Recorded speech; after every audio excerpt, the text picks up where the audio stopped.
Hello और welcome students, मैं जय कुमावत स्वागत करता हूं आप सभी का let's learn with Ajay sir के ई लर्निंग प्लेटफॉर्म पर। तो चलिए बच्चे, शुरुआत करते हैं एक बहुत ही बेहतरीन सेशन की। फिलहाल आज का जो सेशन है वो आपका मध्य प्रदेश वर्ग 2 से रिलेटेड जो है वो मेंस एग्जामिनेशन का है। और यहां हम बात करने वाले हैं आपका जो यूनिट 15 में पोइट्री का जो पार्ट दिया हुआ है उसमें सबसे पहली पोइट्री आपकी ऑड टू ऑटम। ऑड क्या है, ऑटम क्या है, इसके बारे में हम चर्चा करना शुरू ही करेंगे, लेकिन उससे पहले मुझे एक बहुत ही प्यारा सा जो नाम है वो दिखाई पड़ा है, जो है आपका जॉन कीट्स।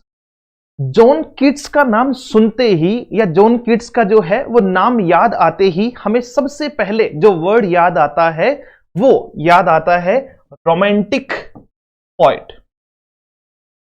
सबसे पहली चीज जो है वो हमारे लिए सबसे मेन बात है कि सर जो जॉन कीट्स हैं वो रोमांटिक पोएट थे। वो क्या थे? रोमांटिक पोएट थे। अब रोमांटिक जो है वो पोएट की अगर बात की जाए, सबसे पहले आप ये समझिए कि रोमांटिसिज्म क्या है। 18वीं सदी का जब अंत हो रहा था तो यूरोप में एक रोमांटिक एरा की शुरुआत हुई। 18वीं सदी के अंत में, है ना, आपका जो है वो 18वीं सदी के अंत में जो 18वीं जो सदी है उसके अंत में जो है वो शुरुआत हुई किसकी? आपकी जो है वो रोमांटिक एरा की।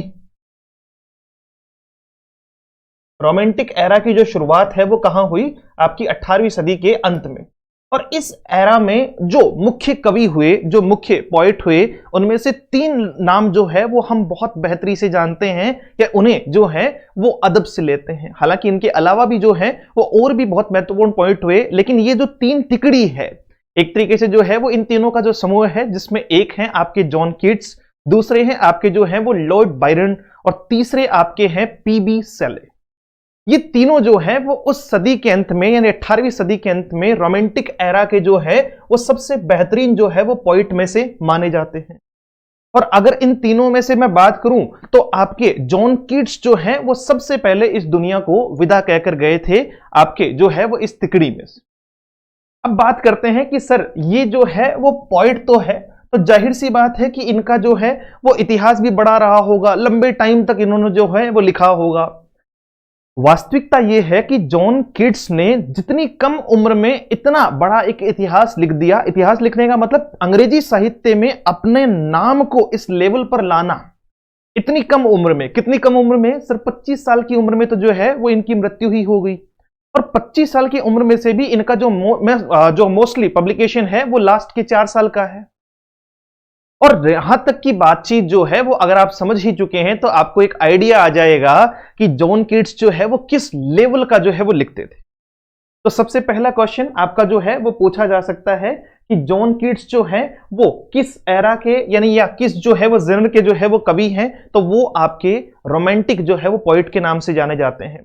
इन्होंने रोमांटिक या फिर जो है वो इनकी एक स्ट्रेंथ अगर कहूं तो सेंसुअलिटीज पे इन्होंने जो है वो लिखा, कामुकता पे जो है वो इन्होंने लिखा, क्योंकि रोमांस जो है वो वहां से इन्होंने एक तरीके से डाइवर्ट करने का प्रयास किया।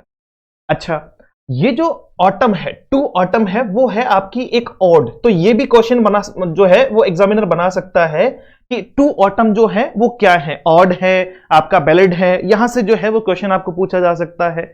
तो याद रहे, अब ओड क्या है? ओड वास्तविकता में एक लिरिकल पोइम होती है जो समवन और समथिंग यानी किसी को या किसी चीज को जो है वो बताती हुई प्रतीत होती है, जिसके बारे में हम आगे चर्चा करेंगे। ओड पहले समझेंगे पूरा कि ओड क्या होता है।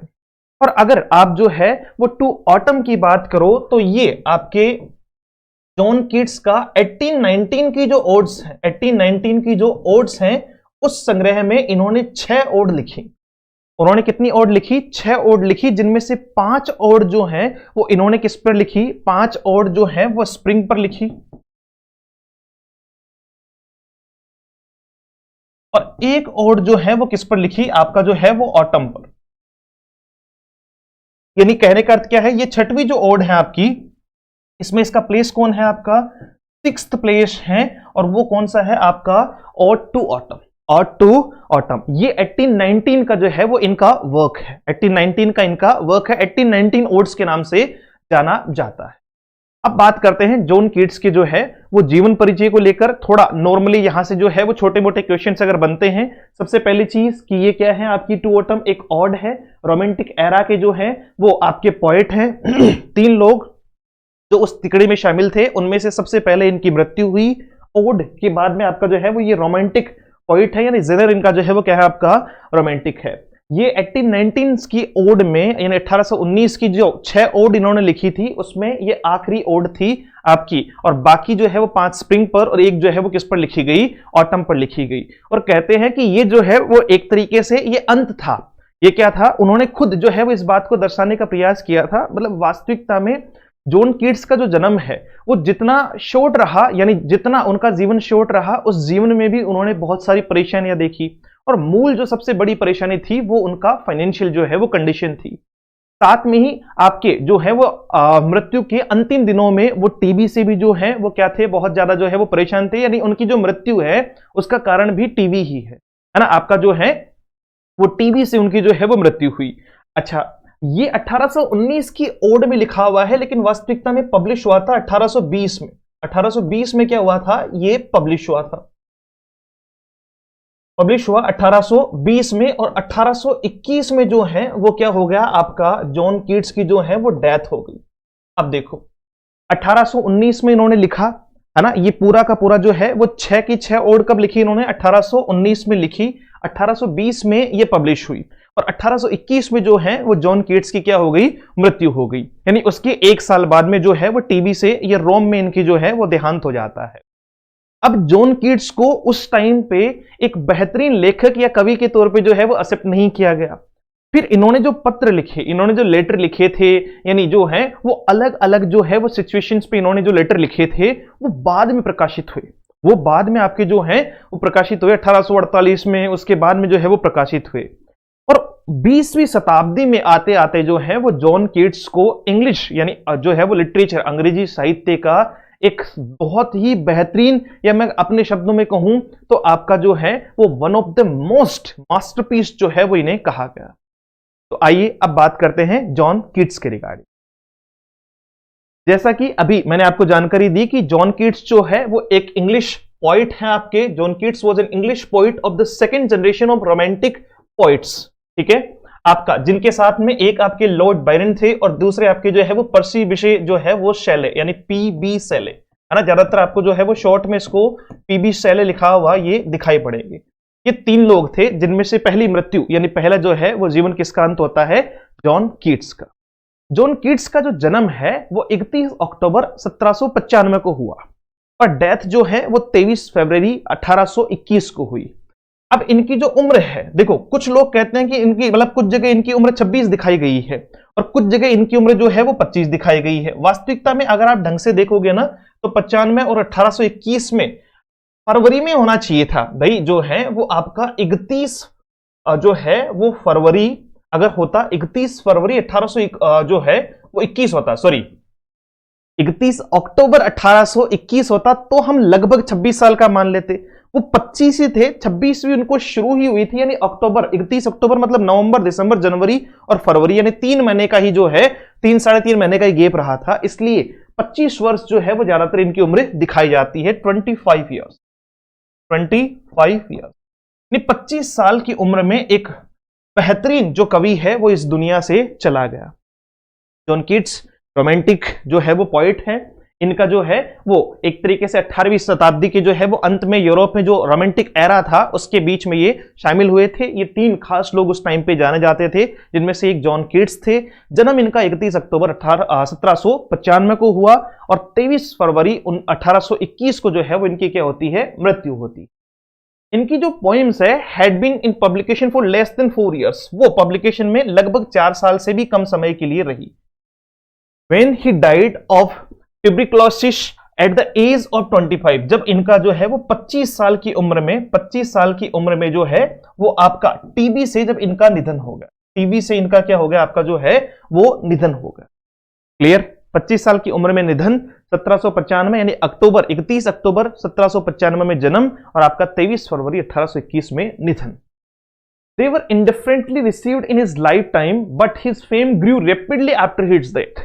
यानी जब तक उनकी जो है वो जीवित थे तब तक उनकी फेम इतनी कोई बेहतर नहीं थी, लेकिन उनकी मृत्यु के कुछ टाइम बाद में जब उनके लेटर जो है वो पब्लिकेशन में आए तो उसके बाद में उनकी जो फेम है वो बहुत स्पीड के साथ में बढ़ना लगी, है ना। उनकी फेम जो है वो लिटरेचर में बहुत स्पीड के साथ में बढ़ने लगी। अब बात करते हैं इनकी थोड़ी स्टाइल के बारे में। तो जैसा कि मैंने आपको बताया था कि कीट्स जो है वो इनकी स्टाइल कैसी है, हेविली लोडेड विथ सेंसुअलिटी, कामुकता जिसको अपन कहते हैं। क्यों? क्योंकि रोमांस के कवि heavily loaded with sensualities notably in the series of odes। अगर ओड्स की सीरीज में आप देखो तो ज्यादातर इनकी जो स्टाइल है वो कैसे दिखाई पड़ी है, heavily loaded with sensualities typically of the romantics, है ना। और साथ साथ में जो है वो क्या किसका भाव है, रोमांटिसिज्म का, यानी आपका जो है वो रोमांटिक का भाव। चलिए इन्होंने क्या किया, ही accentuated extreme emotion through natural imagery, natural imagery के माध्यम से, यानी प्राकृतिक जो है वो परिकल्पना के माध्यम से आपका जो है वो प्राकृतिक कल्पना के माध्यम से जो है वो इन्होंने क्या किया है, आपका जो है वो अपने इमोशन को दर्शाने का प्रयास किया है। अपने जो है वो भावनाओं को जो है वो किसमें दर्शाने का प्रयास किया है, आपका अपनी भावनाएं जो है वो किसमें दर्शाने का प्रयास किया है, प्राकृतिक कल्पना के रूप में, क्योंकि वही रोमांटिसिज्म है। जैसे कि डेफिनेशन भी दी है आपको, ऑल्सो जो रोमांटिसिज्म है जिसको हम रोमांटिक मोमेंट या रोमांटिक एरा के नाम से भी जानते हैं, ये एक आर्टिस्टिक और इंटेलेक्चुअल मोमेंट था जो ओरिजिनेट हुआ था यूरोप में, आपका लगभग जो है वो 18वीं सदी के अंत में। 18वीं सदी के अंत में इसका ओरिजिनेशन हुआ, शुरुआत हुई। The purpose of the movement was to advocate for the importance of subjectivity, imagination and appreciation of nature. इसका जो है वो पर्पस क्या था, व्हाट वाज द मूल पर्पस ऑफ रोमांटिसिज्म, तो हम कहेंगे कि सर इसका जो पर्पस था वो समाज में जो नेचर है और जो कल्चर है उसके रिस्पॉन्स में to the age of enlightenment and industrial revolution, मतलब एक तरीके से जो है वो इसमें कहा गया। डन, मतलब नॉर्मली ये तो इसकी डेफिनेशन के बारे में है, बाकी सिर्फ आपको इतना पूछेगा कि भाई ये किस जनर के थे, मतलब रोमांटिसिज्म यानी रोमांटिक जो है वो पोएट थे। अब आ जाओ फटाफट से आगे। कीट्स के जो लेटर हैं, कीट्स के जो जॉन कीट्स हैं, इनके जो लेटर हैं जो इन्होंने शुरुआती दौर में लिखे, जैसे आपका जो है वो ऑटम, आपका जो है वो जब इन्होंने लिखा तो कुछ इस प्रकार से लिखी थी। ऑटम जो है वो इन्होंने जब लिखी, भाई देखो कभी जब लिख रहा है तो उससे गलतियां भी हो रही है, वो उसमें सुधार भी कर रहा है, और जब ये छपी, जब ये पब्लिश हुई तो वास्तविकता में इसमें और भी सुधार किए गए। जैसे कुछ जो पॉलिटिकल पॉइंट ऑफ व्यू से रिलेटेड अगर कोई बात थी, या फिर कोई ऐसी लाइनें जो रीडर को मतलब एक तरीके से मिसगाइड कर सकती थी, ऐसी लाइंस जो है वो हर बार पब्लिकेशन में से हटा दी जाती है। तो ठीक वैसा ही इनके साथ में भी रहा। ये उनके शुरुआती दौर के जो है वो क्या है, लेटर हैं, जिस टाइम पे ये खुद ने जो है वो आपके कीट्स ने जो है, जॉन कीट्स ने खुद अपने हाथों से जो है वो ये लिखे हैं। ये एक तरीके से आपका जो है वो मैन्युस्क्रिप्ट है। मैन्युस्क्रिप्ट मतलब जो शुरुआती दौर में जो लिपि यानी जो लेख लिखा गया था by hand, written by hand, है ना, मैन्युस्क्रिप्ट है आप। चलो अब देखो कीट्स के जो लेटर हैं जो मैंने आपको अभी दिखाए, वो लेटर्स जो हैं वो सबसे पहले जो है वो पब्लिश हुए 1848 और 1878, है ना। लिख तो पहले दिए थे इन्होंने, लिख तो पहले ही दिए थे आपके जो है वो, जैसे अगर हम बात करें आपका जो है वो ओड टू ऑटम की, या आपके 1819 के ओड की, 1819 की जो है वो ओड्स हैं, ये जो ग्रुप है जो 6 ओड है इसमें, ये 1819 में लिख दी थी, लेकिन वो पब्लिश कब हुए, 1848 और आपका 1878 में। मतलब लेटर जो है वो प्रभावी तौर पे दुनिया के सामने आए। और जो क्रिटिक्स थे उन्होंने, जो 19वीं शताब्दी के क्रिटिक्स थे, उन्होंने उसको एक तरीके से disregarded them as distraction from his poetic work, जो है वो उसे क्या कहते हुए डिसरिगार्ड किया, उसका सम्मान नहीं किया कि भाई ये पोएट्री से जो है वो क्या है, आपके पोएट्रिक वर्क से, पोएटिक वर्क से डिस्ट्रक्शन है, आपका जो है वो ध्यान भटक रहा है। लेकिन 20वीं शताब्दी में 20th century they become almost as admired and studied as his poetry, जो है वो 20वीं शताब्दी में ये पूरी तरीके से क्या हो गए, इतने जो है वो प्रशंसनीय हो गए कि इनको पोएट्री के तौर पे, जॉन कीट्स की पोएट्री के तौर पे जो है वो क्या किया गया, एक्सेप्ट किया गया और पढ़ाया जाने लगा। And are highly regarded in the canon of English literary correspondence, और इनको जो है वो लिटरेरी कॉरस्पॉन्डेंस में भी इनको यूज किया गया। टीएस एलियट ने इनके बारे में एक बहुत ही अच्छा स्टेटमेंट दिया आपका, किसके बारे में, जॉन कीट्स के जो है वो लेटर्स के बारे में। Certainly the most notable and most important ever written by any English poet. TS Eliot ने क्या कहा, टीएस एलियट ने कहा कि मैंने निश्चित तौर पे ही जो है वो ये जो कृतियां देखी है, ये जो वर्क्स देखे हैं, वो किसी भी अंग्रेजी के कवि के द्वारा लिखे गए आज तक के सबसे महत्वपूर्ण और सबसे जो है वो नोटेबल, यानी जिन पे ध्यान दिया जा सके उन कार्यों में से एक है। इस लेवल पर जो है वो इनकी फेम हुई। डन। 1819 में इन्होंने जो है 1795 में जन्म लिया। थोड़ा सा एक वापस से इसका प्लॉट समझ लेते हैं। 1795 में हुआ जन्म। उसके बाद में अगर ओड्स की बात की जाए तो 1819 में इन्होंने लिखी ओड्स। अच्छा, 1819 में जो है वो इन्होंने क्या लिखी, आपकी ओड लिखी 6। उसके बाद में जो है वो 1820 में ये हुई पब्लिश, 1820 में ये हुई पब्लिश, और 1821 में जो है वो इनकी क्या हो जाती है, डेथ। इनकी क्या हो जाती है, डेथ हो जाती है। अच्छा, इसके बाद में जो है वो इनके जो लेटर हैं वो 1848 और 1800 जो है वो 78 में वापस से क्या होते हैं, एक तरीके से जो है वो पब्लिश किए जाते हैं। और पहले इनको जो है वो डिसरिगार्डेड जो है वो माना जाता है, मतलब एक तरीके से जो है वो जो क्रिटिक्स हैं वो इन्हें मान्यता नहीं देते हैं। लेकिन 20वीं शताब्दी आते आते जो है वो ये पूरी तरीके से जो है वो अडॉप्शन में ले ली जाते हैं और इन्हें बेहतरीन जो है वो पोएट के नाम से रखा जाता है कि ये अंग्रेजी साहित्य के सबसे महान जो है वो पोएट्स में से एक है। और टीएस एलियट ने भी इनके बारे में जो है वो कहा है कि मैंने आज तक अंग्रेजी के जितने भी पोएट देखे हैं उनमें से सबसे बेहतर कार्य जिसको नोटेबल या जिसको जो है वो इंपॉर्टेंट के तौर पे जाना जाए वो कौन सा है, जॉन कीट्स का है। डन। चलो जी, ये लेटर हो गए, मैन्युस्क्रिप्ट हो गया, लिपि जिसको अपन शुरू शुरू में कहेंगे।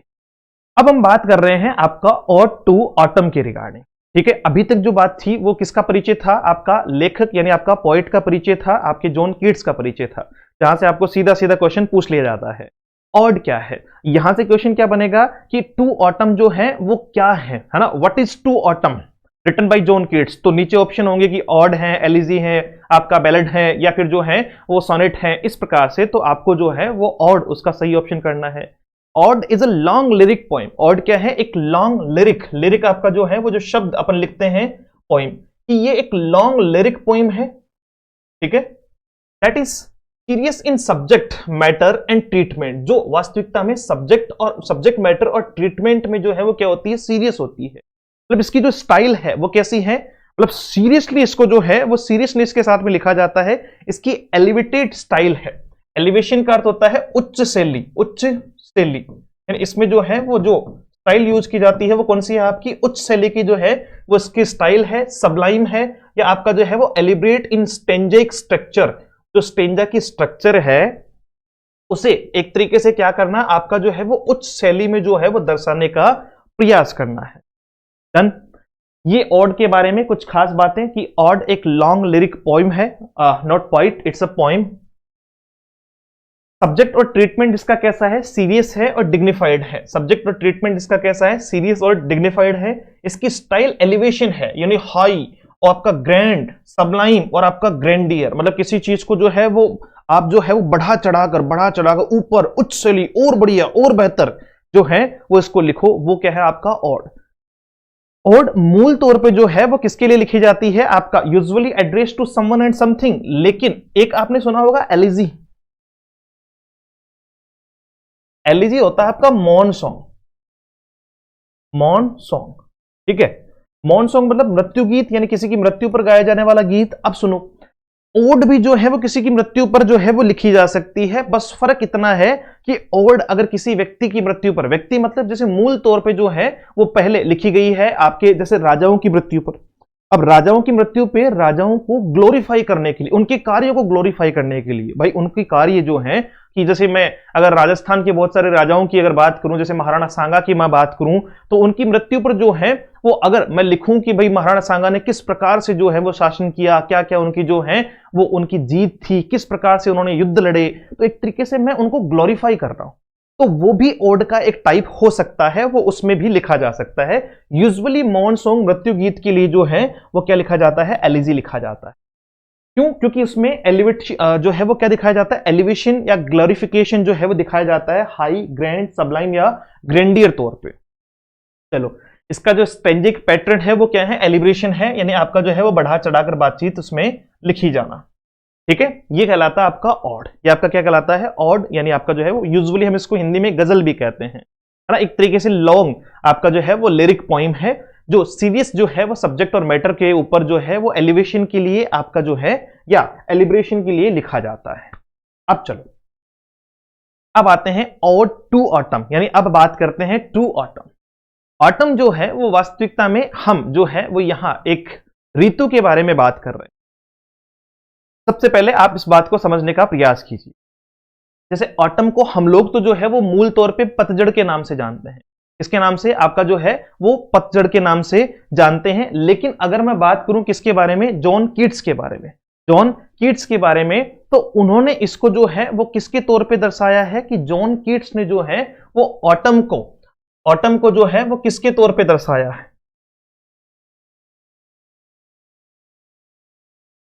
शरद ऋतु। किसके तौर पे, शरद ऋतु के तौर पे। अब इसमें जो है वो थोड़ा सा अपन जो है वो इसका मामला देखेंगे कि सर क्या कहने का प्रयास किया जा रहा है। तो to autumn is a poem by English romantic poet John Keats. ठीक है, ये हो गया। The work was composed on 19 September 1819। याद रखना 19 सितंबर 1819 को जो है वो, अगर आपको ये भी याद रह जाएगा ना 1819, तो याद रखना कि इसका लास्ट वाला ही इसकी जो है वो डेट है 19 सितंबर आपका जो है वो 1819 को इसको कंपोज किया गया। यानी लिखा कब किया, लिखा गया आपका जो है वो 19 सितंबर 1819 को, और पब्लिश हुआ 1820 में। कब पब्लिश हुआ आपका जो है वो 1820 में, in a volume of Keats poetry that included Lamia and the ewe of Saint Agnes.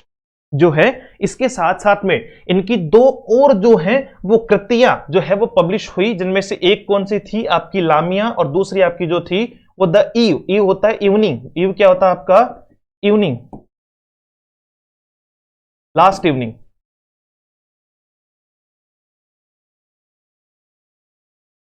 कहते हैं the eve of Christmas, the eve of Christmas, तो इवनिंग की संध्या पर आपका जो है।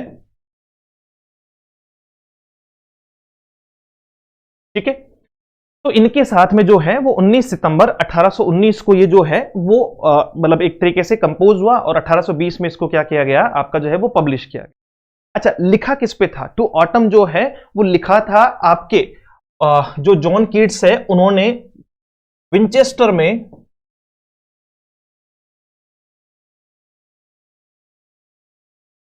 विंचेस्टर जो एक प्लेस है, जो क्या है एक प्लेस है, वहां पर एक ऑटमिक इवनिंग में, यानी जो है वो सर्द ऋतु में, विंचेस्टर में सर्द ऋतु में आपका एक ऑटमिक,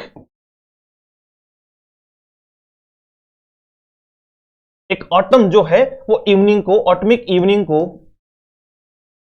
शाम को जो है वो घूमते हुए इन्होंने ये जो है वो क्या लिखा है, ऑट टू ऑटम लिखा है। क्या लिखा है आपका, टू ऑटम जो है वो उन्होंने विंचेस्टर में ऑटम इवनिंग, एक ऑटमिक इवनिंग को, मतलब शरद ऋतु की शाम को जो है वो घूमते हुए क्या किया है, इसे लिखना जो है वो है, मतलब एक तरीके से पत्र के तौर पे इसको लिखा है, बाद में इसको जो है वो रिक्रिएट किया गया। चलिए, the poem was revised and included in Keats 1820 collection of poetry title Lamia, Isabella, the ewe of Saint Agnes and other poems, है ना, जिसमें जो है वो आपके क्या थे, the poem was revised, poem को रिवाइज किया गया और इसको शामिल किया गया कीट की 1820 के कलेक्शन में, है ना, पोइट्री कलेक्शन में, जिसको टाइटल कौन सा दिया गया आपका जो है वो ये, उसको टाइटल दिया गया आपका Lamia, Isabella, the ewe of Saint Agnes and other poems. Done.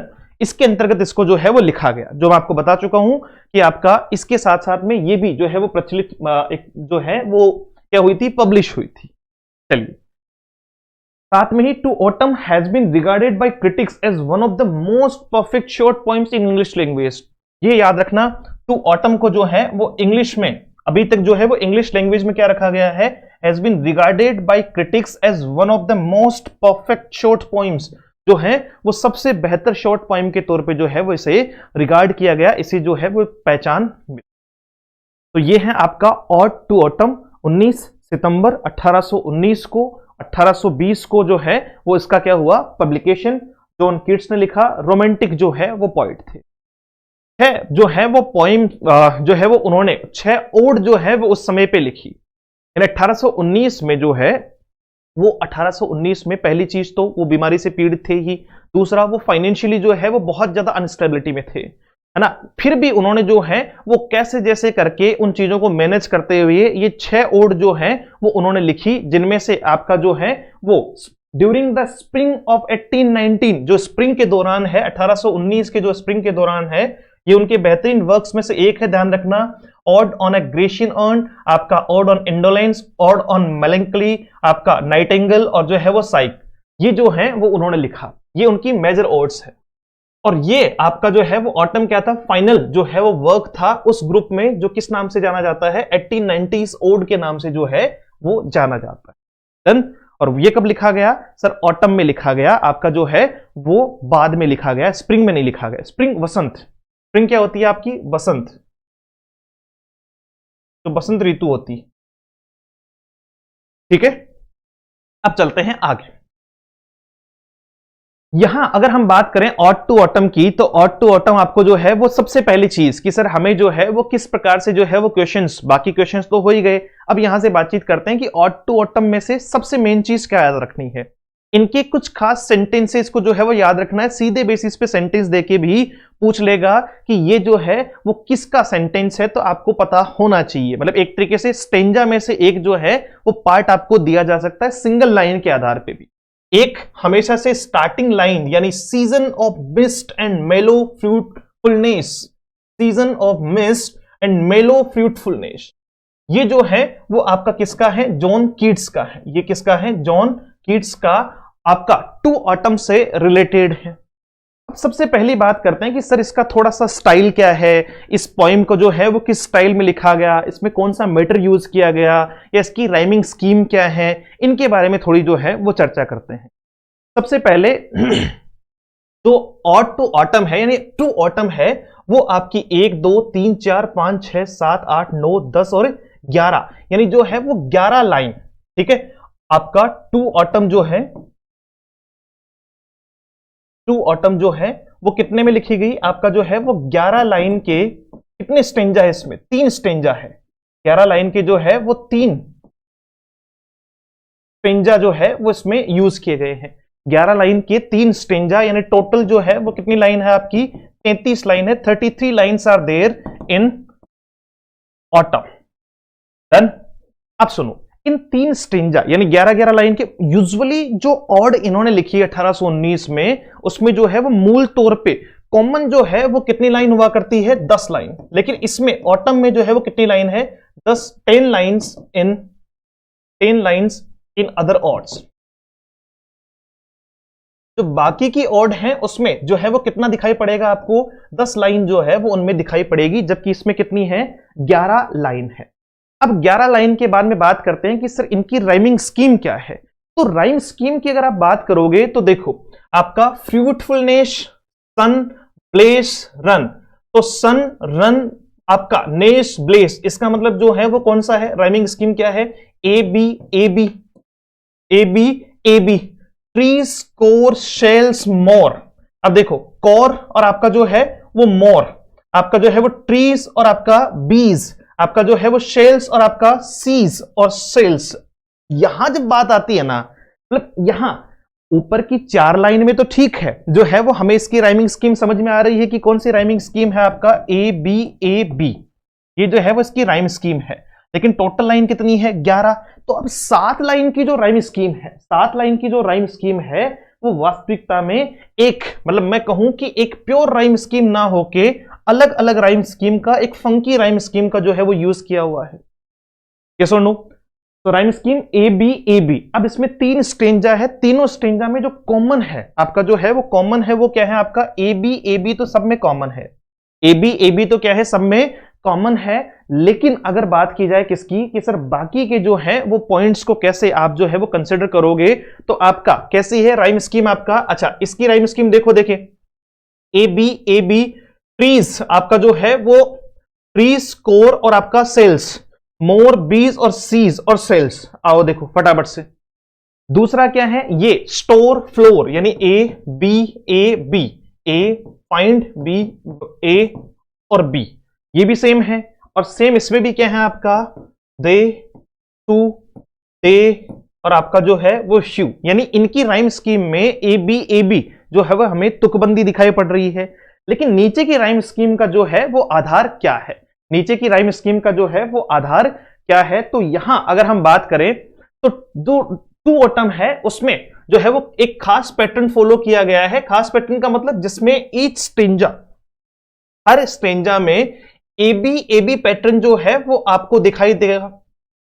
उसके बाद में जो है वो पहला जो स्टेंजा है उसमें पैटर्न क्या है आपका, सी डी ई, आपका D double C E, C D E, D double C E. और दूसरा और तीसरा जो स्टेंजा है उसका पैटर्न क्या है आपका, देखो इसमें सी डी ई तो कॉमन है ना, बाकी जो है वो फर्स्ट सेकंड थर्ड में सी डी ई तो कॉमन है। और यहां जो है वो आपका क्या है, डी डबल सी ई, और यहां है सी डबल डी ई, यानी आपका ये डी राइम है और ये आपका जो है वो क्या है, सी राइम है। और साथ साथ में जो है वो क्या कहा है कि हर जो है वो in each case there is a couplet before the final line, यानी हर एक फाइनल लाइन से पहले क्या है, एक कपलेट है, एक दोहा है, जो है वो कितने, 2 लाइन्स का। देखो 2 लाइन का क्या होता है, कपलेट होता है, मतलब दोहा जो है वो यूज किया जाता है। एक स्टेंजा में 2 लाइन का जो स्टेंजा होता है ना उसको कपलेट कहते हैं, उसको क्या कहते हैं अपन, कपलेट कहते हैं। सर 3 लाइन का हो तो क्या कहेंगे, टर्सेट या ट्रिपलेट, टर्सेट कहते हैं या क्या कहते हैं, ट्रिपलेट कहते हैं। 4 लाइन का हुआ तो, 5 लाइन का हुआ तो, 6 लाइन का हुआ तो, 7 का हुआ तो फिर उसे क्या कहेंगे वो भी समझ लेते हैं। तो सबसे पहले अगर आपको पूछा जाए कि इसकी राइम स्कीम क्या है, so the rhyme scheme is A B C D E, है ना, और आपका ए बी सी डी ई, ये तो सब में सेम है आपका, A B C D E, A B C D E. अब जो है वो आपका फर्स्ट में क्या है, D double C E, D double C E, और सेकंड और थर्ड में क्या है आपका, C double D E, C double D E. तो ये इनकी राइम स्कीम का जो है वो विशेष ध्यान रखिएगा। 3 स्टेंजा है, 11-11 लाइन के हैं, पहला स्टेंजा, दूसरा स्टेंजा और तीसरा स्टेंजा, जिसमें यहां तक तो जो है वो कॉमन आपको दिखाई पड़ेगा, लेकिन उसके बाद की जो राइमिंग है वो डी डबल सी ई, आपका सी डबल डी ई और सी डबल डी ई, यानी फर्स्ट में अलग है, सेकंड और थर्ड में जो है वो क्या है आपकी सेम है। और हर एक स्टेंजा में जो लास्ट लाइन है उसके जस्ट पहले की जो 2 लाइन है वो किसका काम कर रही है, कपलेट का काम कर रही है। 2 लाइन का जो स्टेंजा होता है उसको हम लोग कहते हैं आपका जो है वो कपलेट, क्या कहते हैं, कपलेट कहा जाता है। 3 लाइन का जो स्टेंजा है वो ट्रिपलेट या टर्सेट कहा जाता है, क्या कहा जाता है, टर्सेट कहा जाता है। 4 लाइन का जो स्टेंजा है वो आपका क्वार्टेन कहा जाता है। 5 लाइन के स्टेंजा को हम क्विंटेन या फिर आपका जो है वो क्या कहते हैं, आपका जो है वो क्विंटेट कहते हैं। 6 लाइन वाले को सेस्टेट, 7 को जो है वो आपका सेप्टेट और 8 वाले को ऑक्टेव, 8 वाले को क्या कहा जाता है, ऑक्टेव कहा जाता है। ठीक है, ये आपको हर मतलब एक तरीके से स्ट्रेंजर्स फॉर्मेशन जो है ना भाई सब में देखने को मिलेगी, यस और नो, ये सब में देखने को मिलेगी। तो सबसे पहले तो आपको इनका नाम पता होना चाहिए, आपको क्या होना चाहिए, इनका जो है वो नाम पता होना चाहिए कि सर इनको क्या कहते हैं। तो जैसे मान लो कि अपना जो है वो यहां 4 लाइन का एक स्टेंजा है, फिर नीचे 4 लाइन का एक स्टेंजा है ना आपका जो है, तो ये क्या हो गया, ये स्टेंजा आपका जो है वो क्या बनाएगा, सर ये 4 लाइन का स्टेंजा है तो हम इसको क्वार्टरीन कहेंगे, क्या कहेंगे, क्वार्टरीन कहेंगे। कहीं पर 3 लाइन का स्टेंजा दिखाई पड़ रहा है, इसका मतलब टर्सेट या फिर आपका जो है वो ट्रिपलेट उसको कहा जाएगा। तो कपलेट, टर्सेट या ट्रिपलेट, क्वार्टरीन, क्विंटेन, सेस्टेट, जो है वो सेप्टेट और आपका ऑक्टेव। फिर से कपलेट जो है वो 2 के लिए, कपलेट 3 के लिए, टर्सेट या ट्राइसेट आपका जो है वो 4 के लिए, क्विट्रिन आपका 5 के लिए जो है वो क्विंटेन, आपका 6 के लिए जो है वो सेस्टेट, 7 के लिए सेप्टेट और 8 के लिए जो है वो ऑक्टेव कहा जाता है। राइम स्कीम की बात हो चुकी है, आपका स्टेंजा की भी बात हो चुकी है। अब ये देखो किसके बारे में कहा गया है, ये रहा आपका कपलेट, कपलेट है ना, 2 लाइन का जो है वो दोहा या स्टेंजा आपका, देखो लास्ट वाले में सॉफ्ट क्रॉफ्ट है ना, ये आपका क्या है, ये थर्ड वाला है, तो ए बी सी डी ई और आपका जो है वो ये सी डबल डी ई, क्या हो जाएगा आपका सी डबल डी ई, जैसा कि हमने यहां बात की थी कि सर थर्ड वाले में क्या है, C double D E, C double D और आपका जो है वो ई। सेकंड स्टेंजा में भी वही है, आपका जो है वो ए बी आपका सी डी ई और आपका जो है वो सी डबल डी और ई, ठीक है। और ये देखो ब्रुक और लुक, ये जो है वो क्या है, आपका कपलेट है, ये आपका क्या है, कपलेट है, 2 लाइन का है आपका स्टेंजा। इसके अलावा आपका ए बी सी डी ई और आपका अब जो है वो यहां हम किसके बात करेंगे, सी डबल डी ई के बजाय जो है वो डी आपका जो है, देखो एक में क्या था आपका ए बी अच्छा sorry A B C D E D double C E, क्या हो जाएगा आपका डी डबल सी ई, ये फर्स्ट में हो जाएगा डी डबल सी और आपका जो है वो ई, ये इसकी राइमिंग स्कीम है। ऊपर के जो है वो सिर्फ 4 लाइन में इसकी राइमिंग स्कीम सेट है, बाद में जो है वो इनमें क्या है, चेंजेस है। डन, चलो तो याद कर लेना, इनकी राइमिंग स्कीम याद कर लेना, राइम स्कीम पूछ लेगा। यहां तक हो गया, डन है, यहां तक हो गया, ये भी डन है। अब बात करते हैं इस, अच्छा, to autumn is a poem of 3 stanza each of 11 lines, ये मैंने आपको बता दिया। और मोस्टली जो है वो कीट्स की जो है वो 18-19 की जो ओड्स हैं उसमें आपको कितने लाइन के स्टेंजा देखने को मिलते हैं, 10 लाइन का स्टेंजा देखने को मिलता है। And have a complete placed before the concluding line of each stanza, complete भी दिया हुआ है। अच्छा, यहां से एक क्वेश्चन जो है वो याद करना आपका, like others of Keats odes written in 18-19 the structure is that of an odal hymn, है ना। ये अगर आपको पूछे कि इस ऑड की जो है वो स्ट्रक्चर क्या है, ऑड की जो है वो स्ट्रक्चर क्या है, तो वो ऑडल हाइमिन जो है वो क्या है, उसकी स्ट्रक्चर है, जो एक long stately poem in stanzas है with different metrical patterns. It is a type of ode which is a lyrical poem that expresses the poet's emotion and thoughts, की ये एक जो है वो आपकी क्या है, लिरिकल पोइम है। ये तो ऑड में भी है, जो क्या करती है, आपके पोइट का जो है वो इमोशंस को और थॉट्स को, यानी उसके भावनाओं को और विचारों को क्या करती है, एक्सप्रेस करती है। तो इसका जो है वो पैटर्न यानी इसका स्ट्रक्चर क्या है, ऑडल हाइमिन जो है उसका क्या है, स्ट्रक्चर है। ये एक ऑड का ही एक जो है वो टाइप। डन, यहां तक की बातचीत डन है। हमने जो है वो आपकी स्कीम भी देख ली, राइमिंग स्कीम भी देख ली। अब इसमें एक सिंपल सा क्वेश्चन इतना सा पूछा जाएगा कि भैया मीटर कौन सा है ना। मीटर में इंटरनली जो है वो क्वेश्चंस नहीं बनता है बहुत ज्यादा, सिंपली इतना सा है आपका कि मीटर कौन सा है। तो मीटर क्या है सर, मीटर आयम है। मीटर क्या है, आयम है। आयम को जो है वो किसके नाम से हम जानते हैं, आपका फिट के नाम से जानते हैं। और जितने आयम है, अब आयम क्या है सबसे पहले तो ये समझना बहुत जरूरी है। जब हम शब्दों को बोलते हैं तो वहां 2 तरीके के जो हैं वो सिलेबल यूज किए जाते हैं, यानी सिलेबल शब्दों को बोलने का जो तरीका है वो यूज किया जाता है। एक होता है आपका जो है वो स्ट्रेस्ड और एक होता है आपका अनस्ट्रेस्ड, यानी एक पे आपको क्या लगाना है, स्ट्रेस लगाना है, जोर लगाना है, और एक पे आपको जो है वो जोर नहीं लगाना। तो ये एक पैटर्न होता है। ये क्या होता है, एक पैटर्न होता है कि पहले एक अनस्ट्रेस्ड, फिर एक स्ट्रेस्ड, फिर एक अनस्ट्रेस्ड, फिर एक स्ट्रेस्ड। तो वो क्या बनाता है, एक पैटर्न बनाता है, एक मीटर बनाता है। तो एक combination, the one combination of an unstressed और अ स्ट्रेस्ड सिलेबल, एक जो है वो अनस्ट्रेस्ड और स्ट्रेस्ड सिलेबल का जो कॉम्बिनेशन है वो क्या कहलाता है, एक जो है वो फुट जो है वो फिट कहलाता है, आपका मीटर कहलाता है। डन, चलो अब इस पे बातचीत करते हैं।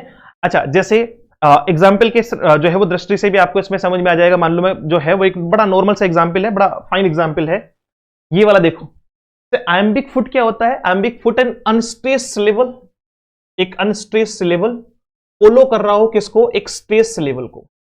डन, तो ये आयम है और इसको जो है द रिदम, इसकी जो लय है, कैन बी रिटन, उसकी लय कैसे लिखी जाती है सर, जो अनस्ट्रेस्ड है, जिसपे स्ट्रेस नहीं लग रहा, जैसे दा दम दा दम दा दम दा दम। तो इसका मतलब देखो पहले वाले में क्या लग रहा है, दा, स्ट्रेस नहीं लग रहा, दम दा दम दा दम, है ना। ऐसे करके जो है वो सिखाते ना वो तबले वाले, या मतलब जो है वो कि वो वही तो है लय, सुर ताल, ता था ता था ता था, है ना। तो वो वाला जो है वो आपको एक तरीके से दिखाया गया है, आयम है वो आपका जो है वो मीटर है। तो तो यहां जो है वो स्टैंडर्ड आपका जो है वो लाइन ऑफ आयम्बिक पेंटामीटर जो है वो लिखी गई है, क्योंकि मोस्टली जो कीट्स की जो ओड है वो आयम्बिक पेंटामीटर में ही लिखी है। आयम्बिक पेंटामीटर कहने का मतलब है कि इसमें जो है वो कितने आपके जो है वो फिट हैं, आपके कितने आयम है आपके पेंटामीटर में जो है वो 5 आयम्बिक फिट है। कितने हैं? 5 आयम्बिक फिट है। तो ये आपको पता होना चाहिए। अच्छा, इसमें जैसे एक होता है मोनोमीटर। मोनोमीटर का मतलब 1 फिट 1 आयम है। आपका जो है वो डायमीटर में जो है वो 2 है। आपका ट्राईमीटर में आपका कितने हैं बच्चे? 3 हैं। आपका जो है वो टेट्रामीटर में जो है वो कितने हैं? 4 हैं। आपका पेंटा, देखो ये लिखा हुआ पेंटामीटर, इसका मतलब इसमें कितने हैं? 5 हैं। आपका हेक्सा, आपका जो है वो हेक्सामीटर, इसमें कितने हो जाएंगे? आपके जो है वो 6 हो जाएंगे। आपका जो है वो हेप्टामीटर में हो जाएंगे आपके 7, और ऑक्टामीटर में कितने हो जाएंगे? आपके 8। यानी एक सेंटेंस में सुनना, एक सेंटेंस में अगर 5 बार, एक सेंटेंस में अगर 5 बार आपके जो सिलेबल हैं वो अनस्ट्रेस्ड और सिलेबल आपका जो है वो स्ट्रेस्ड में आ रहे हैं, अनस्ट्रेस्ड और स्ट्रेस्ड में आ रहे हैं, तो वो कौन सा है? आपका पेंटामीटर है। आयम्बिक पेंटामीटर उसको कहते हैं। तो इसका आयम कौन सा है? आपका जो है वो पेंटामीटर है। आपका आयम्बिक पेंटामीटर में इसको लिखा गया है। इसलिए इतना सिंपली आपको इतना पूछा जाएगा कि इसका मीटर कौन सा है ना, कि किस मीटर में जो है वो आपकी क्या लिखी गई है? आपका 2 ऑटम जो है वो लिखी गई है। So it's written in an iambic pentameter, है ना। 5 है तो आयम्बिक पेंटामीटर है, but greatly modified from the very beginning with 5 stress syllable to a line. एक जो है वो लाइन में 5 स्ट्रेस सिलेबल हैं, each usually preceded by an unstressed syllable, और हर उस लाइन में उसके पहले जो है वो क्या है? अनस्ट्रेस्ड। तो पहले अनस्ट्रेस्ड और फिर जो है वो क्या है? आपके स्ट्रेस्ड। पहले अनस्ट्रेस्ड और उसके बाद में क्या है? आपके स्ट्रेस्ड। इसीलिए तो मैंने कहा है ना आपको सीधा सीधा कि वो क्या है? आपका आयम्बिक पेंटामीटर है। 5 बार उसमें जो है वो ऐसा यूज किया हुआ है। Iambic pentameter is a type of metric line used in traditional English poetry and verse drama. The term describes the rhythm, जो है वो क्या बताती है? ताल या लय आपका बताती है ना। कहते हैं तो रिदम में नहीं गा रहा है, इसका मतलब लय में नहीं गा रहा है, कि उसका रिदम क्या है, उसका मेटर क्या है? Established by the words in each line. Rhythm is measured in small groups of syllables called fit. जो रिदम है उसको किस में मापते हैं? फिट में मापते हैं। तो आपका 1 फिट मोनोमीटर, 2 फिट आपका जो है वो, और इसी फिट को जो है वो iambic indicates that the type of food used in the आयम। आयम्बिक किसको कहते हैं? यानी कौन सा फिट जो है वो क्या किया गया है? आपका यूज किया गया है एक आयम के तौर पे। Which in English is an unstressed syllable followed by a stressed syllable like above. अब देखो अबोव, अगर अबोव की बात करें तो ये तो अनस्ट्रेस्ड हो गया, और ये क्या हो गया? आपका जो है वो स्ट्रेस्ड हो गया। तो ये क्या है? आपका 1 आयम है, 1 फिट है। तो ऐसे अगर 5 वर्ड आएंगे तो क्या हो जाएगा? फिर वो पेंटामीटर हो जाएगा। आयम्बिक पेंटामीटर उसको कहते हैं। डन। पेंटामीटर 5 को इंडिकेट करता है, और आयम्बिक पेंटामीटर जो है वो सबसे ज्यादा कॉमन यूज होता है इंग्लिश पोएट्री में। डन है आयम्बिक पेंटामीटर। चलिए, यहां तक की बातचीत डन है। होप आपको यहां तक की बातचीत जो है वो कंप्लीटली समझ में आई होगी। अब बात करते हैं इसके आगे की, ठीक है। चलिए, अब देखो यहां तक की बातचीत अगर समझ में आ गई है तो अब हम शुरुआत करते हैं आपकी 2 ऑटम, यानी जो है ऑड आपका written by John Keats. 2 autumn जो है वो ऑटम को कंसिडर करते हुए जो है वो जॉन कीट्स लिखते हैं। मैंने बताया विंचेस्टर में जो है वो शाम को एक ऑटोमिनिकल जो है वो मतलब एक तरीके से जो है वो ऑटम की शाम को घूमते हुए नदी के किनारे घूम रहे हैं, प्रकृति को देख रहे हैं, और वहां से उनके मन में जो है जो विचार आते हैं प्रकृति को लेकर, उस ऋतु को लेकर। अब एक तरफ आप सोचो कि एक तरफ हम कहते हैं पतझड़, लेकिन उसको वास्तविकता में किस उद्देश्य के साथ में जो है वो समझाया है। जैसे यहां 3 स्टेंजा लिए हैं 11-11 लाइन के, पहला स्टेंजा जो है वो किसको बताता है? पहला स्टेंजा बताता है फ्रूटफुलनेस को, यानी एक तरीके से उत्पादकता को। एक तरीके से जो है वो मैं कहूं कि मतलब इन्होंने मेटाफरिकली, पहले ये समझो, मेटाफरिकली, मेटाफर का मतलब एज कंपैरिजन जो है वो क्या कहा है आपका स्प्रिंग, ये जो आपका जो है वो ऑटम है आपका, मेटाफरिकली ऑटम को जो है वो क्या कहा है? देवी कहा है। क्या कहा है आपका? देवी कहा है। और अब वो किस तरीके से यूज की जा रही है? अच्छा, थोड़ा पहले इसका एक प्लॉट तैयार करते हैं। जैसे आप इसको 3 भागों में समझो। एक आपका जो है जैसे stanza first, stanza first, stanza second और स्टेंजा थर्ड। पहला जो है वो किसको बता रहा है?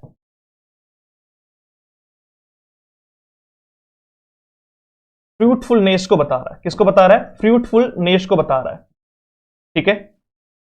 अच्छा, दूसरा स्टेंजा किसको बता रहा है? दूसरा स्टेंजा जो है वो आपका लेबर या फिर आपका हार्वेस्ट को बता रहा है। और तीसरा जो स्टेंजा है वो किसको बता रहा है? तीसरा स्टेंजा जो है वो किसको बता रहा है? अल्टीमेट डिक्लाइन को बता रहा है। अल्टीमेट डिक्लाइन को बता रहा है कि चीजें कैसे डिक्लाइन हुई है। अब इसको एक और जो है वो परसेप्शन में समझना साथ साथ में। जैसे ये आपका जो है वो मैं कह दूं मॉर्निंग, ये मैं आपका कह दूं नून, और ये मैं आपका कह दूं इवनिंग। ठीक है, मतलब आप मेरे अकॉर्डिंग चलते रहो, एक बार जो है वो इस बात को समझने का प्रयास करेंगे अपन। जैसे मैंने इसको मॉर्निंग के सेंस में, इसको नून के सेंस में और उसको इवनिंग के सेंस में जो है वो यूज कर लिया। फिर मैंने इसी बात को जो है वो एक तरीका और कहा, मैंने जो है वो इसको क्या कहा आपका? Early autumn.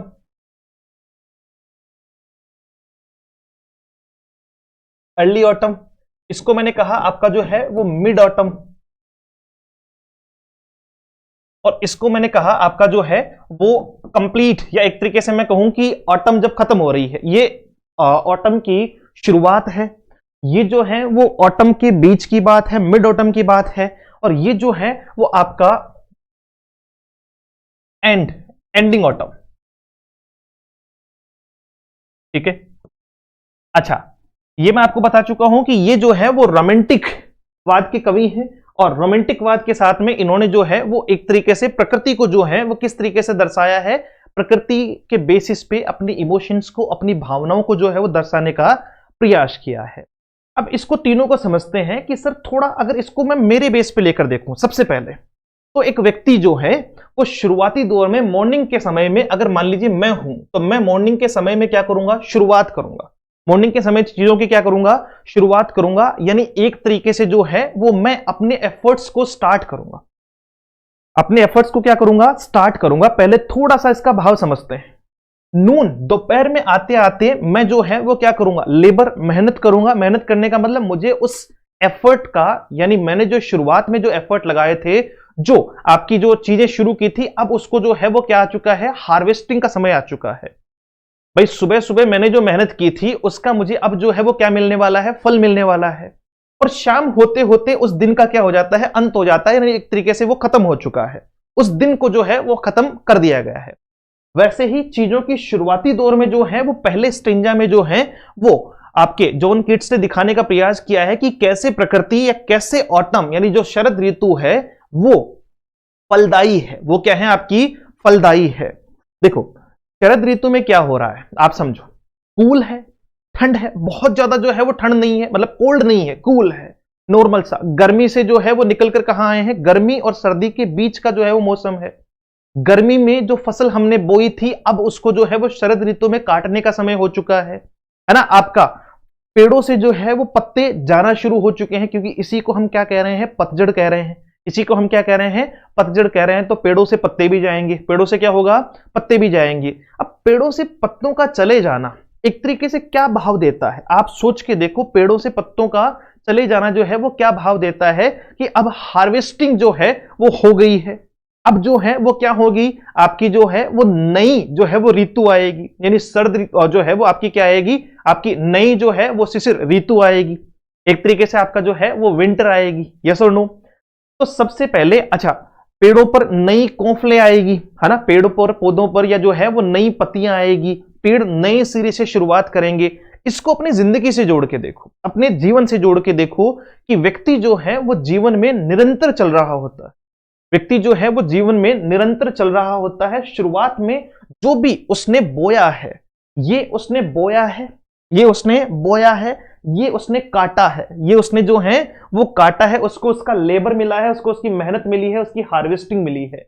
ये जो है वो जो उसने बोया है उत्पादकता है, और ये जो है वो क्या है आपकी अल्टीमेट डिक्लाइन। एक बात बताओ, क्या मैं आज मान लो बो दूं और आज जो है वो काट लूं तो क्या जिंदगी भर के लिए ऐसा रहेगा? नहीं सर, इट्स अ साइकिल, चलता रहेगा। मुझे अगली ऋतु में फिर बोना है और फिर चलना है। मनुष्य को भी ठीक जो है वो ऐसे ही प्रक्रिया में, निरंतर प्रक्रिया से गुजरना है। तो एक तरीके से जॉन कीट्स ने पूरी तरीके से जो है वो प्रकृति को, यानी ऑटम को जो है वो एक देवी के तौर पे जो है वो मानते हुए, या मैं कहूं कि एक सिंबल देते हुए, जैसे याद रखना ऑटम जो है वो इसमें किसका सिंबल है? इस पोएम में अगर आपको क्वेश्चन पूछ ले कि इन टू ऑटम जो है वो, उसमें ऑटम जो है वो किसका सिंबल है? तो ऑटम विमेन का सिंबल है, महिला का सिंबल है। जबकि यहां एक वर्ड आएगा सन, वो किसका सिंबल है? मैन का सिंबल है। तो अब हम लाइन टू लाइन इसका एक्सप्लेनेशन देखेंगे कि जो है वो वास्तविकता में कवि क्या कहना चाहता है। इसमें कहां पर्सोनिफिकेशन यूज किया गया है, कहां इसमें अलिट्रेशन का यूज किया गया है, कहां रेटोरिकल क्वेश्चंस का यूज किया गया है, ये सारी बातें जो फिगर्स ऑफ स्पीच के तौर पे हमें पता होनी चाहिए। तो अल्टीमेटली मतलब एक तरीके से जो है वो लेखक का जो भाव है, यानी कवि का, जॉन कीट्स का जो इसे लिखने का भाव है, वो सिर्फ और सिर्फ यही है कि वो स्प्रिंग को, सॉरी आपका जो है वो ऑटम को, बार बार स्प्रिंग जो है वो आ रहा है क्योंकि आपका यूजुअली उसके बाद में जो है वो हम उसको देखेंगे। सुनो, वो जो है वो ऑटम को क्या मानता है? ऑटम को भी एक जो है वो फलदायिनी जो है वो ऋतु मानता है। फलदायिनी ऋतु मानने का मतलब क्या है कि हमें जो है वो ऑटम से किस तरीके से, मतलब एक तरीके से रिप्रेजेंट किया है, उसके बारे में चर्चा करते हैं। आओ, अगर सबसे पहली बात करें, मैंने कहा पहली लाइन ये वाली याद रखना, season of mist and mellow fruitfulness, ये जो है वो किसकी है? आपकी जॉन कीट्स की ऑटम जो है वो ऑट टू ऑटम की है। Season of mist, mist actually कहते हैं कोहरे को, कि ये जो है वो कैसा सीजन है? ये कैसा सीजन है? आपका फोग जिसको अपन कहते हैं, अपन क्या कहते हैं? फोग जिसको अपन कहते हैं। एंड मेलो फ्रूटफुलनेस, अब देखो इसमें जो है वो मुझे क्या मिलने वाले हैं? मेलो जो है वो स्वादिष्ट, एक तरीके से जो है वो फ्रूटफुलनेस। ये जो सीजन है, ये जो मतलब किस सीजन की बात हो रही है? आपका सीजन ऑफ, ये सीजन कौन सी है? ऑटम। किस सीजन की बात हो रही है? ऑटम सीजन की बात हो रही है कि ये जो सीजन है, ये जो सीजन है वो किससे भरी हुई है? कोहरे से, कोहरे से, और आपका जो है वो मेलो फ्रूटफुलनेस से जो है वो भरी हुई है। Autumn is the season of mist. Autumn जो है वो पूरा एक्सप्लेनेशन समझना, ऑटम जो है वो किसकी सीजन है? मिस्ट यानी फॉग की सीजन है। When the clouds are hanging low, hanging low, जब जो बादल हैं वो क्या करते हैं? नीचे आ जाते हैं, नीचे आ जाते हैं। मेलो मीन्स माइल्ड, मेलो का अर्थ क्या होता है? माइल्ड, आपका जो है वो हल्का, जिसको अपन कहते हैं। माइल्ड का अर्थ क्या होता है बच्चे? हल्का। And fruitfulness is being full of fruit and juice. देखो गर्मी में जो फसल बोई थी, अब उसे जो है वो एक तरीके से, मतलब जो है वो क्या हो चुकी है? पक चुकी है। उसका जो है वो फ्रूटफुलनेस हमें दिखाई पड़ रही है। गर्मी में जो फसल बोई थी, अब उसकी जो है वो आपका ऑटम आते आते जो है वो क्या हो चुकी है? उसमें फ्रूटफुलनेस आ चुकी है, उसमें जो है वो उत्पादकता, एक तरीके से मैं कहूं कि उसका जो है वो, जैसे मुझे क्या मिल रहा है? And fruitfulness is being full of fruit and juice, कि मुझे जो है वो फ्रूट और जूस प्राप्त होंगे। और in more general terms there is a lot of everything, या दूसरी भाषा में मैं कहूं तो अब मेरे पास में प्राप्त करने के लिए मेरे पास में बहुत कुछ है। यानी इस सीजन में, ऑटम सीजन में आपका जो है वो मेरे पास में, इस कोहरे की सीजन में मेरे पास में प्राप्त करने के लिए बहुत कुछ है। कवि ने अपने अर्थ में ऑटम सीजन को सर्वश्रेष्ठ सीजन कहा है। क्या कहा है? सर्वश्रेष्ठ सीजन कहा है, क्योंकि एक फ्रूटफुलनेस के तौर पे मेरे पास में बहुत कुछ है। आपका there is a lot of everything, there is a lot of everything, plenty जिसको अपन कहते हैं, अधिकाधिक। Fruitful can also mean fertile and productive. क्यों? क्योंकि अब जो है, मतलब फ्रूटफुल का अर्थ जो है वो यहां किससे लिया है? फर्टाइल और प्रोडक्टिव, यानी उत्पादकता से लिया है। फर्टाइल का अर्थ होता है उपजाऊ, और प्रोडक्टिव का अर्थ भी होता है उपजाऊ, है ना। फर्टाइल का ऑपोजिट होता है इनफर्टाइल। तो या बैरन भी कहते हैं इसको। क्या कहते हैं? बैरन, बंजर भूमि होती है ना, वो भी यही कहलाती है, इनफर्टाइल या बैरन। तो there is the idea here that more can be produced. तो इस बात से क्या विचार लगाया जा सकता है कि ये सीजन कैसी है? ये सीजन ऐसी है जिसमें उत्पादकता जो है वो ज्यादा से ज्यादा होगी। ये फूलों से, ये आपकी जो है वो फलों से भरी हुई होगी। तो इसमें मैं ये कह सकता हूं कि और ज्यादा जो है वो क्या कर सकता हूं, उत्पादकता को बढ़ा सकता हूं। The land brings fourth plenty of fruit and it is no problem to product even more। धरती यानी जो है वो आपको क्या देने के लिए तैयार है? धरती आपको जो है वो बहुत कुछ देने के लिए तैयार है, और यहां से और अधिक उत्पादकता को ले पाना जो है वो अपने आप में पॉसिबल है।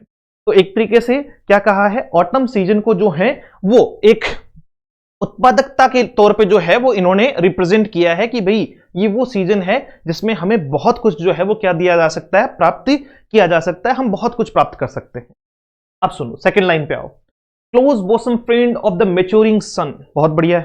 Close bosom friend, bosom friend सुना होगा आप लोगों ने, you are my bosom friend. तो भाई आपका घनिष्ठ मित्र, आपका प्रिय, क्लोज फ्रेंड जो होता है, आपका क्लोज टू क्लोज फ्रेंड जो होता है, of the maturing sun. Maturing sun है ना, आपका मैच्योर होते हुए सन का, यानी उगते हुए सूरज का जो है वो देखो भाव देखो भाई।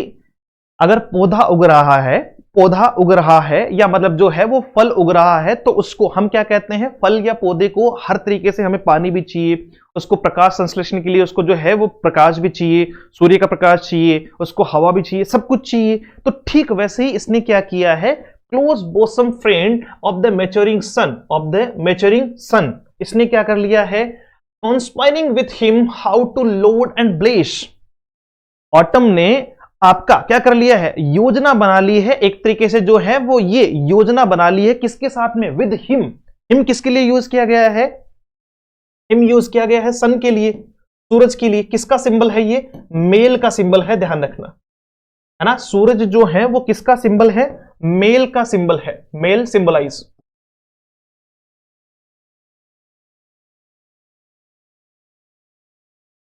मेल सिंबलाइज्ड है, ये आपका मेल को बताता है। अच्छा, अगर मैं सूरज के लिए, सूरज तो नॉन लिविंग है, और नॉन लिविंग के लिए किसका यूज कर रहा हूं, मैं नॉन लिविंग के लिए हिम का यूज कर रहा हूं, तो जाहिर सी बात है कि ये किसको दर्शाता है, पर्सोनिफिकेशन को, मानवीकरण को। यस और नो? अगर हम नॉन लिविंग चीजों को लिविंग की तरह यूज करना शुरू कर दें तो हमने उनका क्या कर दिया है, मानवीकरण कर दिया है, पर्सोनिफिकेशन कर दिया है। तो यूजुअली मैं क्या कहने का प्रयास कर रहा हूं, सुनो, conspiring with him how to load and bless, कि उन्होंने, दोनों ने योजना बना ली है। किसने, मतलब ऋतु भी ऐसी है, ऊपर से सूरज हो गया, दोनों ने मिलकर योजना बना ली है कि अब हम क्या करेंगे, how to load and bless, कि ये जो पेड़ पौधे हैं इनको क्या किया जाए, लोड कैसे किया जाए, इन पे फलों से इनको जो है वो पूरी तरीके से कैसे भरा जाए, एंड ब्लेस, और उनको जो है वो इस चीज का कैसे हम आशीर्वाद दें, with fruits the vines that round that taste eves run. With fruit, किससे, फलों से। किससे भरेंगे, फलों से। दोनों ने एक तरीके से कॉन्स्पिरेसी जो है वो कर ली है, कंस्पायरिंग जो है वो कहा है कि भाई दोनों ने एकजुटता कर ली है, दोनों ने योजना बना ली है सूरज के साथ में मिलके, जो है वो किसने, ऑटम ने। और क्या योजना बनाई है कि कैसे हम जो है वो इन जो है वो पेड़ पौधों को जो है वो फलों के रूप में लोड कर देंगे, यानी लबालब कर देंगे, लदालद कर देंगे, और पूरी तरीके से जो है वो इनको भर देंगे, पूरी तरीके से। यानी आप जो है वो पॉइंट का भाव समझने का प्रयास कीजिए, जॉन कीट्स का भाव समझने का प्रयास कीजिए कि इन्होंने ऑटम को कैसे, किस अवस्था में देखा है, जो उत्पादकता को बढ़ाती हो, जो उत्पादकता को बढ़ाती हो, और आपका उनको किस तरीके से आशीर्वाद देंगे। चलो वापस आ जाओ इस लाइन पे, ये साथ में पढ़नी थी इसलिए आनंद आएगा। अब bosom friend is a close friend, जो है ना क्लोज फ्रेंड को कहा जाता है, so close friend, bosom friend ये छोड़ दो आप, तो who is the bosom friend here, यहां पर बॉसम फ्रेंड कौन है, आपका जो है close bosom friend of the maturing sun. यहां पे बॉसम फ्रेंड कौन है आपका, bosom friend, who is the bosom friend, bosom friend है आपका कौन, ऑटम। ऑटम जो है वो इसका क्या है, बॉसम फ्रेंड है, किसका, सूरज का। देखो आपका जो है वो who is the bosom friend, Who is the bosom friend? Close bosom friend of the maturing sun, यानी जो है वो मेच्योर होते हुए सन का जो है वो एक दोस्त बनते हुए, यानी आपस में दोस्त है, कैसे भी कह दो। सन के लिए जो है वो फ्रेंड कौन है, ऑटम है, और ऑटम के लिए कौन है आपका, सन है। Done, well that is the figure of autumn who is personified in the poem as a goddess. जो है वो ऑटम को किसके तौर पे जो है वो पर्सोनिफाइड किया गया, दैट इज मोर इंपॉर्टेंट। किसके तौर पे पर्सोनिफाइड किया गया है, एज अ गोडेस, देवी के तौर पे। किसके तौर पे जो है वो देवी के तौर पे जो है वो आपका पर्सोनिफाइड किया गया है। We will see later on that autumn is a woman. हम आगे देखेंगे कि ऑटम जो है वो क्या है, एक महिला है। तो ये सिंबल है, ये क्या है आपका सिंबलाइजेशन है। डन। ऑटम को महिला, सन को पुरुष, और जो है वो आपका पर्सोनिफिकेशन जो है वो ऑटम को किसके तौर पे किया गया है, देवी के तौर पे जो है वो किया गया है। चलिए, ये आपका जो है वो क्या कह रहा है, conspiring with him how to load and bless with fruit the vines. जो अंगूर की बेलें हैं, है ना, आपका जो वाइन्स, अंगूर की जो बेलें हैं, that round the thatch eaves run. जो है वो क्या करेगी, मतलब एक तरीके से जो है वो बेलों को फैलाने का समय आ चुका है। देखो, कविता का भाव भाव में ही समझा करो। अगर एक एक वर्ड को हिंदी में ट्रांसलेट करने बैठेंगे ना कि सर विथ मतलब साथ, फ्रूट मतलब जो है वो फल, तो गड़बड़ हो जाएगा। कविता हमेशा भावार्थ से पढ़ी जाती है, शब्दों से नहीं पढ़ी जाती कि भाव क्या है उस लाइन का, जो है वो क्या कहने का प्रयास कर रहा है। With fruit the vines that round the thatch eaves run. Autumn क्या है, is in conspiracy with the sun, है ना। ऑटम ने जो है वो is in a conspiracy with the sun, कहने का मतलब है कि इन्होंने क्या कर ली है, योजना बना ली है ना। इन्होंने क्या कर लिया है, योजना बना ली है। किसके साथ में, सन। सन को हिम कहने का मतलब मैं आपको समझा चुका हूं, it's a personification. How to put on and bless with fruit the vines, यानी ग्रेप प्लांट्स, जो अंगूर की बेलें हैं उनको कैसे आशीर्वाद देना है। यानी कैसे आशीर्वाद देने का मतलब क्या हुआ, हम किसी को आशीर्वाद देंगे तो इसका मतलब फलो फूलो। तो हम बेलों को बढ़ाने का बात कर रहे हैं, हम बेलों को जो है वो बढ़ाने का मतलब उनको और बेहतर बनाने की। That run around the roof, जो कहां है, उस रूफ के, उस छत के जो है वो चारों तरफ फैली हुई है, लिपटी हुई है। टेस्ट इट्स रीड्स और some other plants that is used as roof covering. और जो है वो टेस्ट आपका जो है वो एक तरीके से बेल होती है ना आपकी, ये वाला बेल नहीं, बेल देखा होगा आप लोगों ने, जो है वो जैसे कई बार क्या होता है घरों के ऊपर हम जो है वो एक सज्जा के लिए भी बेल लगाते हैं, है ना। मतलब एक बेल होती है वो पूरे घर पे से इस तरीके से मतलब घेर लेती है, तो उस टाइप की बेल की जो है वो बातचीत की गई है। आपका जो है वो ईव किसके लिए यूज किया गया है, आपका जो है वो eve is a short word for evening. Evening के लिए यूज किया गया है, किसके लिए यूज किया गया है, आपका जो है वो इवनिंग के लिए यूज किया गया है, ईव्स। और साथ में probably the point meant which is the overhanging part of the roof, so the vines are curling around the lower ends of the roof, they are climbing against the house walls, है ना। ये वही है जो मैं समझा रहा हूं कि ये जो लताएं हैं, ये जो बेलें हैं, वो क्या करने का प्रयास कर रही है, आपका जो है वो दीवार पर चढ़ने का प्रयास कर रही है। क्यों, क्योंकि ऑटम ने आपका जो है वो सन के साथ में योजना बना करके इनको लोड यानी लबालब और जो है वो आशीर्वाद देने का जो है वो तय कर लिया है, योजना बना ली। यहां तक डन है, चलो आगे। To bend with apples the most cottage trees. Most होती है आपकी जो है वो एक मतलब एक तरीके से आपने देखा होगा जैसे सेवाल टाइप का सा आ जाता है ना, वो येलो येलो, जब हम कहते हैं जैसे पेड़ों पर छाल पर भी आ जाता है या मतलब पानी पर भी आ जाता है ना, उसको कहा जाता है moss. To bend with apples the most cottage trees, क्या कह रहा है, bend is make in no straight, है ना, bend is make it not straight. तो बैंड विथ एप्पल्स की इसको क्या कर दीजिए, बैंड का अर्थ होता है झुकाना, बैंड का अर्थ क्या होता है, झुकाना। विथ एप्पल्स यानी जो है वो पेड़ जो है वो इनको किससे जो है वो झुका दिया जाए, एप्पल्स। अब पेड़ एप्पल से झुकने का मतलब पेड़ों पर जो है वो इतने एप्पल लगे, इतने जो है वो उत्पादकता हो कि पेड़ लबालब होके जो है वो नीचे की तरफ झुक जाए। द मोस्ट कोटेज ट्रीज, और मोस्ट कोटेज ट्रीज जो है वो किसके लिए किया गया है, notice how in this line and the next one there are a number of words that express that the fruit is heavy. यानी इस लाइन में और अगली लाइन में जो है वो किसकी बात की गई है, and fill all fruit with ripeness to the core, है ना। इन दोनों में ये कहा गया है कि जो मतलब जो फ्रूट हैं, जो फल हैं, वो कितने हैवी हैं, कितने जो है वो भारी हैं। जो है वो आपके जो है वो एप्पल है, बड़े बड़े एप्पल है, लदे हुए हैं। आगे जो है वो किसकी बात की जाएगी, आपकी कद्दू की बात की जाएगी, वो बड़ा सा है, वो जो है वो लदा हुआ है। तो इस प्रकार से जो फल है वो बड़े बड़े फल हैं और उनको जो है वो पेड़ों से एक तरीके से वो लदे हुए हैं। The apples are bending the branches of the trees they are growing on. वो लटके हुए हैं। मोस्ट है covered with moss, covered with moss, moss से जो है वो कवर करना, मोस से जो है वो क्या करना आपका कवर करना। काई आई थिंक इसको कहते हैं हिंदी में, काई, जो काई जम जाती है ना, the thick and low green stuff that can grow on almost anything, है ना, जो किसी पर भी जो है वो आ सकती है। जैसे काई जम गई है ना, थिक ग्रीन ग्रीन से जो है वो काई जम जाती है, तो उसके लिए जो है वो यूज किया हुआ है।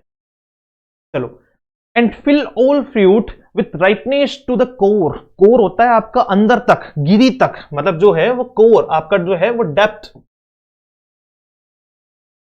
है ना, आपका डेप्थ तक जो है वो क्या करने का जो है वो सोच रहे हैं। एंड फिल जो है वो दोनों ने क्या योजना बनाई है कि इन फ्रूट्स को हम क्या कर दें, आपका all fruit with ripeness to the core, उनको अंदर तक जो है वो डेप्थ तक क्या कर दें, राइप कर दें, उनको पका दें। यानी फलों को जो है वो फल की सिर्फ एक तरीके से फल की उत्पादकता ही नहीं हो, फलों को जो है वो हम पका भी दें। यानी इस सीजन में फल जो है वो क्या हो रहे हैं, देखो लग भी रहे हैं, फल बढ़ भी रहे हैं और फल पक भी रहे हैं।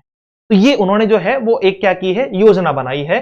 Another word that shows how heavy and full the fruit is, the fruit is filled with ripeness to the core, जो सेंटर होता है यानी इसके अंत तक जो होता है ना, कि भाई पूरा पूरा का पूरा फल पका दे अपन। The fruit has grown to its fullest size and needs to be harvested. अब जो है वो फल धीरे धीरे जो है वो अपनी फुल साइज में बढ़ता जा रहा है और अब क्या होने वाला है, इसको हार्वेस्ट करने की जरूरत पड़ेगी, यानी इसको जो है वो तोड़ने की और इसको काटने की आगे जरूरत पड़ेगी।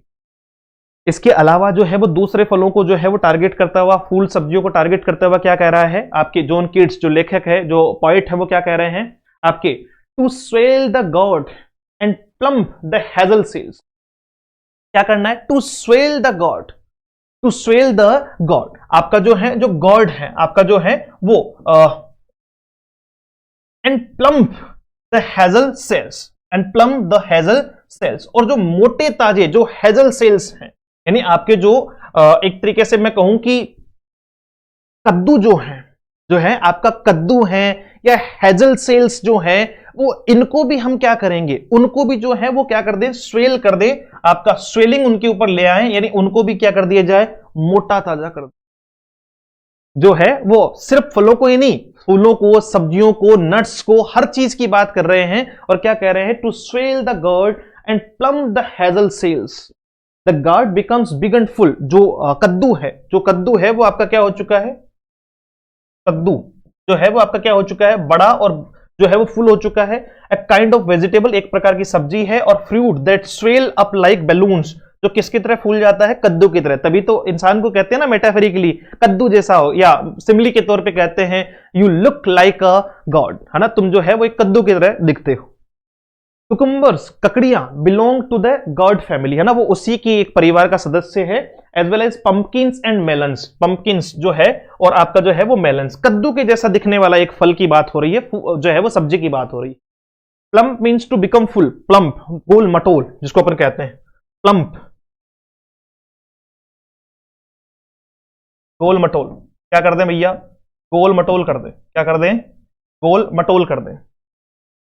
Pump means to become full, hazel is a kind of nut. अच्छा, हेजल जो है वो जैसे हो सकता है होपफुली जो है वो बॉयज को तो इतना ज्यादा जो है वो ज्यादा क्रेज नहीं होता है, लेकिन गर्ल्स ने जो है वो बहुत सारी लड़कियों ने, हालांकि बॉयज ने भी ऐसा किया होगा, हेजलनट नाम से जो है वो एक बहुत महंगी सी चॉकलेट आती है, वो खाई होगी, है ना। तो वो जो है वो हेजल क्या है आपका, कहां से लिया हुआ है आपका, hazel is a kind of nut, ये एक टाइप का जो है वो नट है, एक शेल है, जो किसमें मिलती है आपकी, जो है वो आपकी न्यूटेला में और चॉकलेट में मिलती है, इसलिए उस चॉकलेट का नाम क्या है, हेजलनट चॉकलेट है।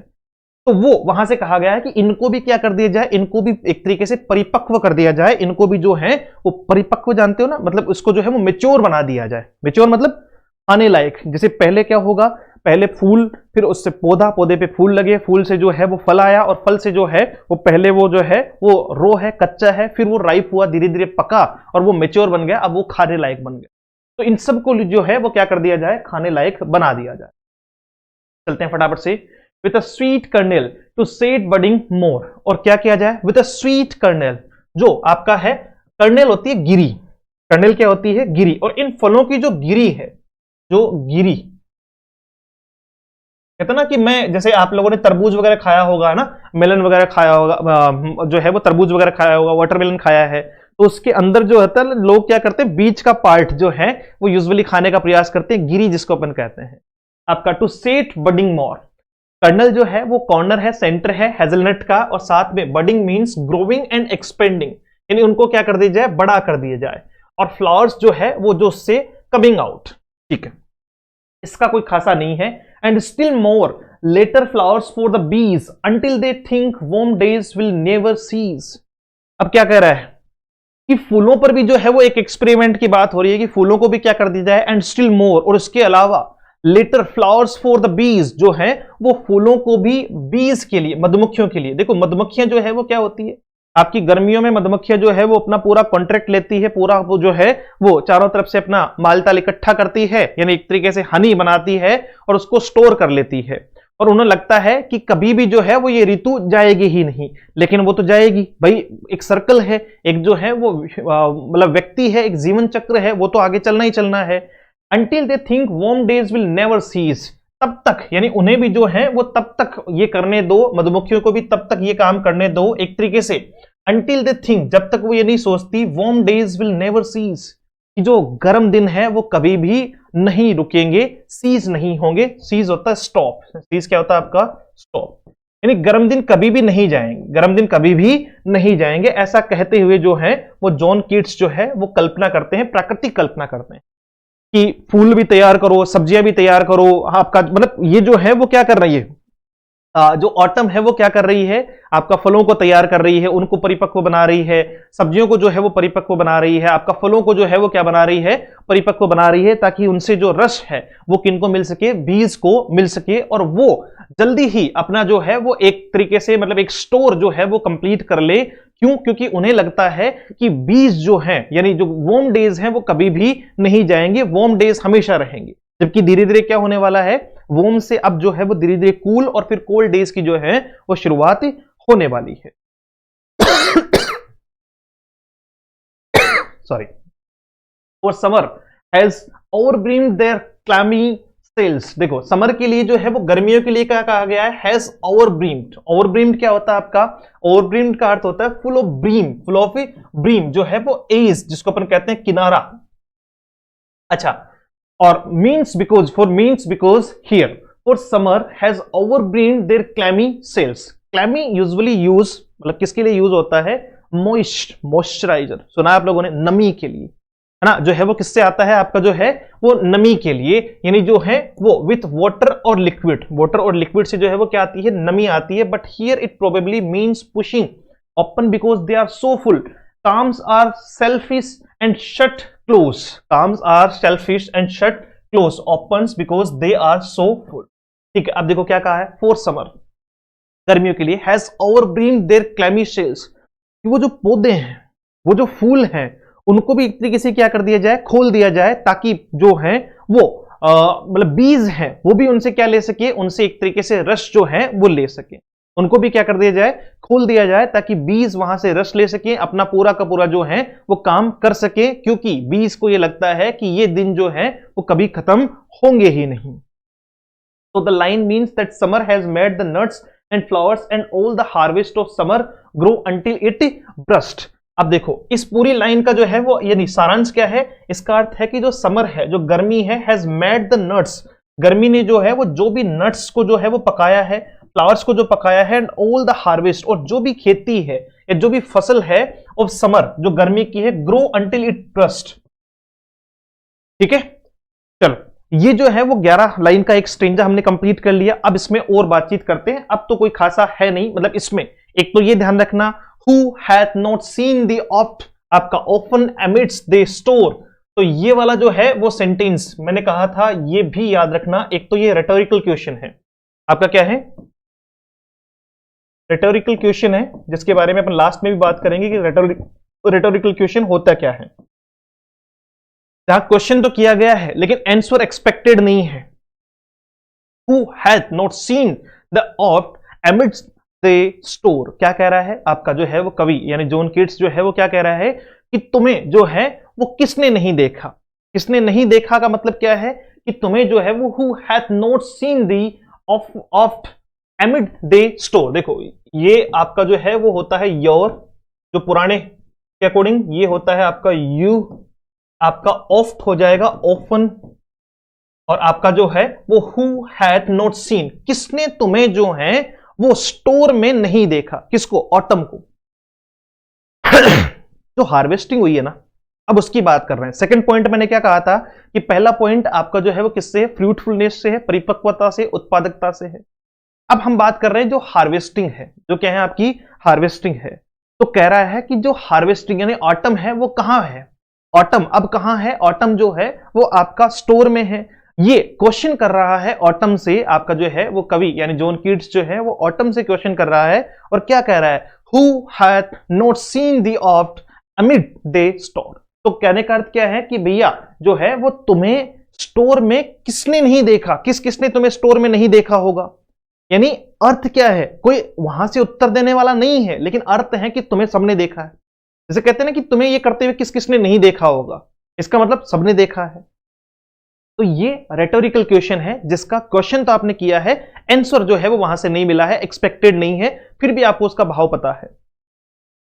आपका THEE जो है वो आपका क्या है, ओल्ड फैशन फॉर्म है यू की, और आपका जो है वो you is the autumn गोडेस, sorry, आपका जो है वो यू कौन है, आपका यू यहां जो है वो कौन है, ऑटम गॉडेस है, आपका देवी है। यानी तुम्हें, यानी जो है वो आपका देवी को जो है वो स्टोर में किसने नहीं देखा होगा, स्टोर में किसने नहीं देखा होगा। अरे भाई फसल कटेगी तो कहां लेकर आओगे, जो है वो पूरी फसल कहां होगी, वहीं आपकी जो है वो स्टोर में रखी जाएगी। तो ये कह रहे हैं कि तुम्हें जो है वो किसने उस स्टोर में नहीं देखा होगा। या आपका THY जो है वो क्या है, आपका ओल्ड फैशन वर्ड है, किसके लिए, योर के लिए, जो किसमें है आपका द स्टोर। यहां पे इसका अर्थ क्या है आपका, बिजनेस या जॉब, बिजनेस या job. Sometimes whoever seeks abroad may find thee sitting careless on a granary floor। अब देखो आगे क्या कह रहा है, Sometimes whoever seeks abroad may find, है ना, कई बार क्या होता है, Sometimes whoever जो भी seeks abroad may find, तुम्हें कहां ढूंढता है, abroad। अब्रोड का वैसे तो अर्थ होता है विदेश, वैसे तो अर्थ होता है विदेश, और यहां इसका अर्थ क्या होगा, आउटसाइड। यानी तुम्हें कोई, कई बार जो है वो आपका समटाइम्स, कई बार तुम्हें कोई भी जो बाहर ढूंढता है वो तुम्हें कहां पाता है, you sitting careless on a granary floor, तुम कहां बैठी हुई होती हो, तुम कहां बैठी हुई होती हो, तुम जो है वो केयरलेस, लापरवाही के तरीके से, लापरवाह भरी जो है वो तरीके से एक ग्रेनरी फ्लोर, एक अनाज के जो है वो फ्लोर पे बैठी हुई होती हो। क्यों, क्योंकि ये गॉडेस को जो है वो कह रहा है। सीख, सीख तो आपका सर्च करना होता है, लुक फॉर जो है वो एक फ्रेजल वर्ब है आपका, मैंने कहा सीख जो है वो ढूंढना, सीख क्या होता है आपका, ढूंढना, ठीक है। अच्छा, और अब्रोड जो है वो यहां अदर कंट्री होती है, लेकिन यहां जो है वो इसका अर्थ जो है वो अवे फ्रॉम होम लिया हुआ है, आउटसाइड लिया हुआ है। We are finding autumn sitting on a granary floor, this is the place where grain is brought in to be separated from its kernels, है ना। देखो क्या कह रहा है कि हम जो है वो क्या कर रहे हैं, we are finding autumn sitting on a granary floor, हम जो है वो ऑटम को यानी जो है वो देवी को कहां देख रहे हैं, ग्रेनरी फ्लोर पर देख रहे हैं। ये वो प्लेस है, this is the place where grain is brought, जहां किसको लाया जाता है, अनाज को जो है वो लाया जाता है, जहां पर अनाज को लाया जाता है, अनाज को स्टोर में लाएंगे और वहां से क्या करेंगे, फिर अनाज जो है वो उसे जो है वो छाटा जाएगा। छाटने का मतलब क्या है, अनाज को फटकारा जाएगा, उसे जो है वो एक तरीके से थ्रेस्ट किया जाएगा, अलग किया जाएगा, है ना। जैसे होता ना कि भाई कचरा टाइप का सा वो पूरा उसका जो है वो कवर वगैरह निकाल देना, बिल्कुल जो है वो साफ सुथरा अनाज तैयार करना। जहां क्या किया जाएगा, to be separated from its kernels, है ना, आपका जो है वो कर्नेल्स होती है गिरी, मैंने अभी बताया था। The word for this process in threshing, उसको थ्रेश करना, फटकारना, यानी फटकार करके अनाज को जो है वो उसके छिलके से, उसकी गिरी और अनाज को जो है वो क्या कर दिया जाएगा, अलग कर दिया जाएगा। तुम्हें उस स्टोर में जो है वो किसने नहीं देखा, तुम वहां लापरवाही से, है ना, तुम्हें जो है वो हम कहां ढूंढते हैं, कोई भी तुम्हें जो है वो कहां ढूंढते हैं, बाहर ढूंढते हैं, आउटसाइड ढूंढते हैं, लेकिन तुम कहां होती हो, तुम जो है वो उस स्टोर में होती हो जहां अनाज पड़ा हुआ है, और क्या देख रही होती हो, क्या कर रही होती हो, वहां जो है वो उस गिरी को फटकारते हुए, यानी उसको जो है वो अलग करते हुए तुम देखती हो। Hair soft lifted by the winnowing wind, जो आपके हेयर हैं, आपका जो है वो तुम्हारे, योर हेयर तुम्हारे जो हेयर है, तुम्हारे जो आपके हेयर है, यानी देवी को कह रहा है, आपका लेखक जो है वो क्या कह रहा है कि तुम्हारे जो बाल है वो सब लिफ्टेड, वो धीरे धीरे उड़ते हैं, किससे? Bye the winnowing wind. जो विनोविंग यानी जो फटकारने की जो हवा है ना, जैसे मान लो कि जो है वो क्या कर रहे हैं, अपन मतलब अनाज को साफ कर रहे हैं, फटकार रहे हैं, तो उसकी जो हवा है उससे तुम्हारे बाल क्या करते हैं, उड़ते हुए दिखाई पड़ते हैं, आपके जो है वो सॉफ्टली जो है वो इधर उधर बिखरे हुए दिखाई पड़ते हैं। We should see this place as an open barn or where the wind is coming through the open door, है ना। हम इस स्थान को कैसे देख सकते हैं, एक जो है वो खुला हुआ स्थान, जहां से बाहर से क्या आ रही हो, विंड आ रही हो, आपकी जो है वो हवा आ रही हो। Autumns here is moving up, autumn यानी जो है वो देवी के जो है वो हेयर कैसे हैं, मूव कर रहे हैं, इधर उधर जो है वो जा रहे हैं। This is how we know she is a woman in the poem. इसलिए हमें पता लगा कि भाई वो जो है वो महिला के तौर पे कैसे कंसिडर किया गया, क्योंकि बाल उड़ रहे हैं, इसका मतलब जो है वो किसकी बात कर रहे हैं, महिला की, because she has long hair, क्योंकि उसके क्या है, लंबे बाल हैं। विनोज का जो अर्थ होता है वो क्या होता है, ब्लो, जो है वो हवा से, मैंने कहा था ना फटकारने की हवा से जो है वो क्या होना, आपका जो है वो हवा लगना। But can also more specifically mean that the wind is separating the grain chaff the outer husk from the inner kernel, है ना। और इसका अर्थ क्या है, इसका अर्थ हम उसी से ले सकते हैं कि जो बाहर का कवर है उसको अंदर की गिरी से अलग करने का जो है वो सेंस है। और on a half reaped furrow sound asleep। अब देखो क्या कह रहा है, और या तुम क्या कर रही होती हो, तुम जो है वो एक हाफ रीप्ड यानी आधे पके हुए, रीप आपका जो है वो पका हुआ, एक आधे पके हुए जो है वो फ्रो साउंड asleep, उस पर तुम आधे पका हुआ किसको बता रहे हैं। We can also find autumn outside in a field. हम ऑटम को जो है वो कहां देख सकते हैं, बाहर खेतों में भी देख सकते हैं। अ फ्रो इज अ डिच और ट्रेंच, है ना, लॉन्ग हॉल, एक लंबा गड्ढे को जो है वो क्या कहा जाता है, फ्रो कहा जाता है, made by a plough. The furrow is half reaped, reaped means that the crop is harvested और गैदर्ड, है ना, जो है वो उसे कहा जाता है। तो तुम जो है एक आधे छटे हुए जो अनाज है, आधा छटा हुआ जो अनाज है, उसके ऊपर तुम क्या कर रही हो, तुम बिना जो है वो किसी जो है वो परेशानी के, साउंड अस्लीप, बिना किसी जो है वो परेशानी के सो रही हो। Sound asleep means in a good sleep, है ना, जिसको कहते हैं आराम से जो है वो तुम सो रही हो, तुम्हें परवाह ही नहीं, तुम्हें क्या नहीं है, क्या कह रही है, कभी कभी जो है वो तुम कहां नजर आती हो, कभी तुम स्टोर में सोई हुई नजर आती हो, कभी तुम जो है वो एक तरीके से लोग तुम्हें बाहर ढूंढ रहे होते हैं और तुम कहां नजर आती हो, स्टोर में जो है वो अनाज को फटकारते हुए जो है वो देखते हुए नजर आती हो। साथ में ही जो है वो तुम्हारे बाल जो है वो किस प्रकार के दिखाई पड़ रहे हैं, तुम्हारे जो बाल हैं वो आपके विनोविंग विंड यानी जो है वो उस हवा से लहराते हुए जो है वो दिखाई पड़ रहे हैं। और यहां से हमने बातचीत की। अब देखो अब क्या कह रहा है, और on a half reap furrow sound asleep, और जो है वो आधी नींद में जो है वो तुम सोई हुई हो आपका। We can also find autumn outside in a field. हम इसको कहां देख सकते हैं, ऑटम को जो है वो बाहर जो है वो खेतों में भी देख सकते हैं। A furrow is a ditch और ट्रेंच लॉन्ग होल, एक लंबा गड्ढा, मेड बाई अपलो, जो है the furrow is half reap means that crop is harvested और गैदर्ड और कलेक्टेड, है ना। अब देखो इसके सोने के पीछे का रीजन क्या बताया है कि भाई जो, और on a half reap furrow sound asleep, किससे, drowned with the fume of poppies while they hook, drowned of the with the fume of poppies. तो पॉपीज के जो पौधे हैं, पॉपीज का जो पौधा है जिससे क्या बनता है, जिसके लाल फूल आते हैं, और वो जो लाल फूल है उनसे कुछ जो है वो अलग अलग प्रकार के ड्रग बनते हैं। तो वो जो पौधा है उससे निकलने वाली जो गंध है, उससे तुम जो है वो क्या हो, एक तरीके से बेहोश या जो है वो नींद की अवस्था में जो है वो पहुंच चुकी हो। ड्राउन्ड with the fume of poppies while they hook, तो जो है वो क्या कहा गया है, autumns asleep with the toxic smell of poppies in her nose. Autumn का जो है वो सोने का कारण क्या है आपका, उसके जो है वो नाक में क्या चली गई है, टॉक्सिक जो है स्मेल चली गई है। Poppies are those red flowers, poppies वो लाल फूल हैं, from which opium and other drugs are made, जिससे ओपियम और दूसरे ड्रग बनाए जाते हैं। Spares the next swath and all its twined flowers, जो है वो तुम कहां दिखाई पड़ती हो, तुम जो है वो अलग अलग जगह दिखाई पड़ती हो, है ना। तुम कभी सोई हुई दिखाई पड़ती हो, और तुम कभी जो है वो स्पेस आपका जो है वो save the next swath and all its twined flowers, जो फूलों से लदे हुए पौधे हैं, जो फूलों से लदे हुए पौधे हैं या फूलों से लदे हुए जो पेड़ हैं, कभी तुम उनकी तरफ दिखाई पड़ती हो, उनके आगे दिखाई पड़ती हो, है ना, कभी तुम जो है वो झरने के सामने खड़ी हुई जो है वो उन्हें देखती हुई दिखाई पड़ती हो। तो ये जो भाव है वो इसमें रखा गया है। Spare means to save, swath जो है वो आपका स्वोथ क्या होता है, a strip of flowers, a strip of flowers that can be cut in one swath, one stroke made by a tool for harvesting such a scythe. Twined means twisted और woven.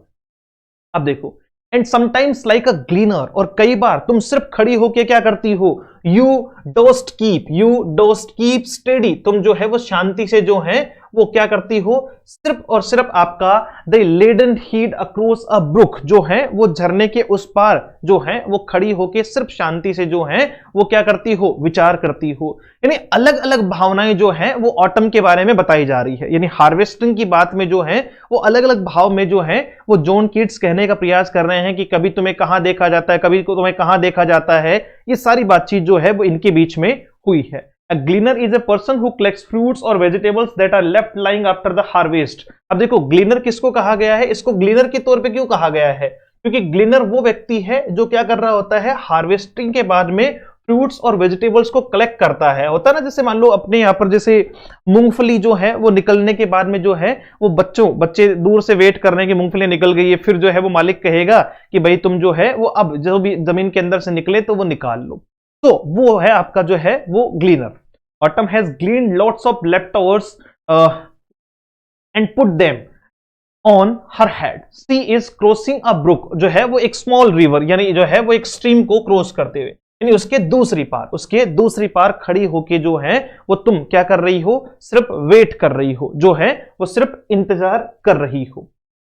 और by a cider press, या फिर तुम जो एक cider press, जो एक मतलब जूस निकालने का जो मशीन आती है, जूस निकालने की जो मशीन है, विद पेशेंट लुक, जो है वो वहां शांति से जो है वो क्या कर रही हो, उसको देख रही हो। You watches the last Ojing hours bye hours, एक एक बूंद को टपकते हुए, एक एक बूंद को जो है वो निकलते हुए तुम वहां जो है वो उसे देख रही हो। ये किसके बारे में कहा गया है, ऑटम के बारे में। Autumn is watching the cider press, the device that squeezes the juice, जो क्या करती है, जूस को स्क्विज करती है out of apple to make wine. Cider होता है वाइन एप्पल, साइडर क्या होता है आपका, वाइन एप्पल को कहा जाता है। ओजिंग इज टिकलिंग, यानी टकटकी लगाकर देखना। The apple juice is dripping out slowly, which is why autumn is watching this process for hours by hours, a long time. जो है वो एप्पल जूस जो है वो क्या कर रहा है, बूंद को मतलब टपकते हुए देखना, ड्रिपिंग आउट स्लोली, जो है वो धीरे धीरे बाहर टपक रही है, इसलिए जो है वो ऑटम उसको लगातार जो है वो घंटों तक देख रही है। डन। चलिए, इसके ठीक बाद में बातचीत करते हैं हम किसके बारे में, आपका नेक्स्ट लाइन के बारे में। ये भी लाइन जो है वो याद रखना आपका, where are the songs of spring. ये भी रिटोरिकल क्वेश्चन है, पूछा है कि आपका स्प्रिंग के जो है वो सॉन्ग्स कहां है, स्प्रिंग के सॉन्ग्स कहां है, यानी कहने का अर्थ क्या है। पहली बात तो ये जो है वो रेटोरिकल क्वेश्चन है, यानी क्वेश्चन किया गया है लेकिन आंसर जो है वो नहीं मिला। Where are the songs of spring, वसंत के जो है वो सॉन्ग कहां है, वसंत के सॉन्ग कहां है। अरे वेयर आर दे, वो कहां है ना। देखो यहां जो है वो बातचीत किसकी की जा रही है, the speaker is sad that spring isn't here, जो है वो आपका स्पीकर यानी जो है वो जॉन कीट्स इस बात से जो है वो दुखी हैं कि स्प्रिंग इज नॉट हियर, यहां जो है वो वसंत नहीं है, वसंत नहीं है। सैड एक्सप्लेनेशन के लिए इसको जो है वो यूज किया जाता है। ये नीचे वाली लाइन पढ़ो, think not of them though has they music too, no need to miss spring. मतलब एक बार जो है वो आपके जॉन कीट्स ने क्या कहा कि वसंत कहां है, एक बार जो है वो एक तरीके से क्या कहा आपका, वसंत कहां है, वसंत के सॉन्ग कहां है, यानी वसंत में आने वाली जो प्रक्रियाएं हैं वो कहां है। लेकिन फिर दूसरी बार जो है वो ये सोचते हुए कि ऑटम भी जो है वो एक बहुत प्रभावी सीजन है, उन्होंने क्या कहा कि कोई बात नहीं, no need to miss spring, जो है वो स्प्रिंग को जो है वो मिस करने की जरूरत ही नहीं है। Autumn has her on music, autumn का खुद का जो है वो क्या है, एक म्यूजिक है, उसका खुद का जो है वो एक साउंड है। ऑटम खुद भी जो है वो उतनी ही इंपॉर्टेंट है जितनी आपकी स्प्रिंग, जितनी आपकी spring. So where are the songs of spring, they where are they, think not of them though hast they music too. ठीक है कि उसका खुद का क्या है अपना। चलो देखो क्या कह रहा है आपका नेक्स्ट क्या है, while barred clouds bloom the soft dying day, यानी तुम क्या करते हो, वाइल बर्ड क्लाउड्स जो है वो आपका बर्ड क्या होता है, बार मीन स्ट्रिप जो है वो धारियों वाली जो है वो क्लाउड्स है आपका, bloom the soft dying day यानी दिन ढलते ढलते तुम क्या कर देते हो, तुम जो है वो इस मतलब पूरे जो है वो एक तरीके से क्या कर देते हो, while barred clouds bloom the soft dying day, दिन ढलते ढलते तुम इसे पूरी तरीके से जो है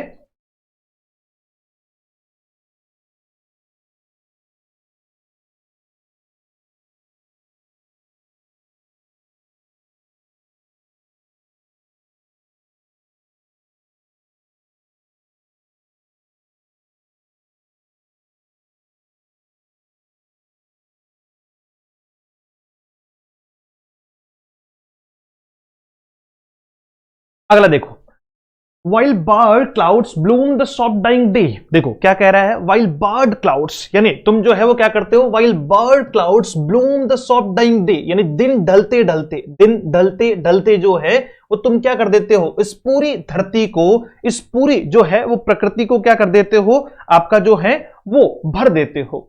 बार means a strip, think of a bar of chocolate, आपका ब्लूम का अर्थ होता है फ्लावर जो है वो फूलों से लबालब क्या कर देते हो, भर देते हो, फूलों से भरना, फूलों से भरना, है ना। क्या कह रहा है कि स्प्रिंग कहां है, स्प्रिंग कहां है, वसंत कहां है, फिर कह रहा है वसंत की तुम्हें जो है वो जरूरत नहीं है क्योंकि वसंत तुम्हारे अंदर है, वसंत तुम्हारे अंदर है, यानी जो है वो इसके ठीक बाद में वो वसंत को कंपेयर करते हुए क्या कह रहा है कि तुम भी जो है वो क्या कर देती हो, दिन ढलते ढलते इन जो आपका बादल है, इस मतलब एक तरीके से जो है वो इनको लेते हुए कि भाई दिन ढलते ढलते जो है वो तुम क्या कर देती हो, फूलों से इसे जो है वो भर देती हो। And touch the stubble plains with rosy hue, जो है वो द प्लेन, अब देखो एंड टच और क्या करती हो, the stubble planes with rosy ह्यू, और आप जो है वो धरती को, ये आफ्टर हार्वेस्टिंग है, पहली बात हमने जो है वो किसकी की थी, फ्रूटफुलनेस की, उसके बाद में हार्वेस्ट की, अब हम बात कर रहे हैं आफ्टर हार्वेस्टिंग जो अल्टीमेट डिक्लाइन है, मतलब एक तरीके से जो है वो आपका जमीन से जो है वो आपका क्या कर लिया गया है, देखो पहले एक तरीके से फूल आए, पौधे आए, उनको जो है वो परिपक्व किया गया, फिर हार्वेस्ट किया गया, अब जमीन से जो है वो उनको स्टोर किया गया, अब जो है वो जो जमीन बची हुई है उसके बारे में क्या कर रहा है, the plains which are stubbly after the harvest, जो खेत हैं जो कैसे दिखते पड़ते हैं हार्वेस्ट के बाद में, जिनके अंदर क्या होता है, एक स्टबल, मतलब एक तरीके से होता है ना, फसल काट लेते हैं तो नीचे का भाग जो है वो उसमें जो है वो रह जाता है। गेट रोजी वो कैसा है, आपका पिंक दिखाई पड़ता है। Stubble means the short stalk after the grain और some other harvest has been cut, यानी जब हम किसी भी फसल को काट लेते हैं तो उसके बाद का जो भाग बचता है उसके बारे में बात ही की जा रही है। अब देखो, then in a willful color the small gnats mourn, और आपका जो है वो gnats जो है वो किसके लिए यूज किया गया है, a small biting fly that likes to live along rivers, यानी जो होता है ना, मतलब जैसे मच्छर टाइप के से एक जो है वो कीट के बारे में बात की गई है, मच्छर ले लो भले ही, कि जो है वो फिर क्या शुरू होता है, फिर जो है वो शुरू होता है देन अ वेलफुल जो है कॉयर द स्मॉल gnats मॉन, जो है वो नदियों के किनारे, जो नदी यानी पानी के किनारे पर जो मच्छर रहते हैं उनका जो है वो मौन, उनका जो है वो मौन, एक तरीके से उनका रुदन जो है वो शुरू होता है, उनका क्या होता है, रुदन जो है वो क्या होता है, शुरू होता है, वो एक साथ में जो है वो क्या करते हैं, रुदन करना शुरू करते हैं, एक साथ में रुदन करना शुरू करते हैं। The gnats buzz in a group, वो क्या करते हैं, एक ग्रुप में जो है वो बज, मतलब एक तरीके से जो है वो भिन्न भिनाते हैं। दे mourn, they are sad because of the dying day and also the end of summer, वो क्यों इस बात से जो है वो मतलब दुखी हैं, क्योंकि अब जो है वो क्या हो रहा है, समर जो है वो धीरे धीरे खत्म हो रहा है, अब जो है वो समर जो है वो धीरे धीरे खत्म हो रहा है, अल्टीमेटली डिक्लाइन की बात कर रहा है, अल्टीमेटली किसकी बात कर रहा है, डिक्लाइन की बात कर रहा है, कि धीरे धीरे जो है वो अब समर भी खत्म हो रहा है, अब समर भी खत्म हो रहा है, इसीलिए तो इसने जो है वो पहले क्या कहा था, सेकंड स्टेज में क्या कहा था आपका, कि जो बीज हैं उनको जो है एक तरीके से क्या कर दिया जाए, परिपूर्ण कर दिया जाए, क्योंकि उनको लगता है कि समर कभी खत्म होगा ही नहीं, लेकिन समर का जो है वो अब क्या हो रहा है, धीरे धीरे अंत हो रहा है, और इसी बात का जो है वो रुदन कौन कर रहे हैं, इसी बात का रुदन जो है आपके gnats जो है वो एक मच्छर की प्रजाति के तौर पे देख लो इसको, कि वो जो है वो इसका ग्रुप में रुदन कर रहे हैं। अब मच्छर जो है वो कहां मर रहे हैं, मच्छर जो है वो कहां मर रहे हैं आपके among the river sallows on aloft, among the river sallows, जो नदी का जो भूरा रंग का यानी जो गंदा पानी है उसके वहां जो है वो इन मच्छरों का एक जो है वो समूह है जो है वो भिनभिनाते हुए मर रहा है। और sinking as the light wind lives और डाइज, और साथ में बहती हवा के साथ जो है वो धीरे धीरे जो है वो क्या होते जा रहे हैं, डूबते जा रहे हैं, यानी वहां से जो है वो ये मरते और डूबते जा रहे हैं। इसका मतलब अल्टीमेटली जो है वो अब क्या हो रहा है, समर का जो है वो डिक्लाइन हो रहा है, समर जो है वो खत्म हो रही है। मतलब समर खत्म होने का मतलब ऑटम का जो सीजन है वो अब क्या हो रहा है, एक तरीके से खत्म होने की तरफ। And full grown lambs loud bleat from hilly bourn, और जो फुल ग्राउंड लैम्ब है यानी पूरी तरीके से परिपक्व जो लैम्ब है, जो मेमने हैं, वो आपकी ऊंची पहाड़ी पर खड़े होकर, वो जो है वो ऊंची पहाड़ी पर खड़े होकर जो है वो क्या कर रहे हैं, जोर जोर से जो है वो आवाज कर रहे हैं, आपका जो है वो हिली बॉन आपका जो है वो ब्लीट कर रहे हैं, लाउड जो है वो ब्लीट कर रहे हैं। ब्लीट होता है the sound that sheep make, है ना, आपका जो है वो ओनोमेटोपोइया है ये, यानी जो जानवरों का साउंड है। फुल ग्राउंड लेम्स है आपका half a year old sheep, है ना, they were born in the spring, वो कब जन्मे थे, आपके स्प्रिंग में जन्मे थे। चलो, हिली मीन्स विथ हील्स और बोन मीन्स जो है वो प्लेस है, एक डोमेन है। तो यहां जो है वो क्या कहा गया है कि अब जो अल्टीमेटली डिक्लाइन हो रहा है इसमें जो आपके जो पशु है यानी जो आपके शिप हैं वो भी क्या कर रहे हैं, आपका जो है वो मौन कर रहे हैं, वो भी आपका एक ऊंची पहाड़ी पर जो है वो खड़े होके आवाज कर रहे हैं, तेज आवाज दे रहे हैं।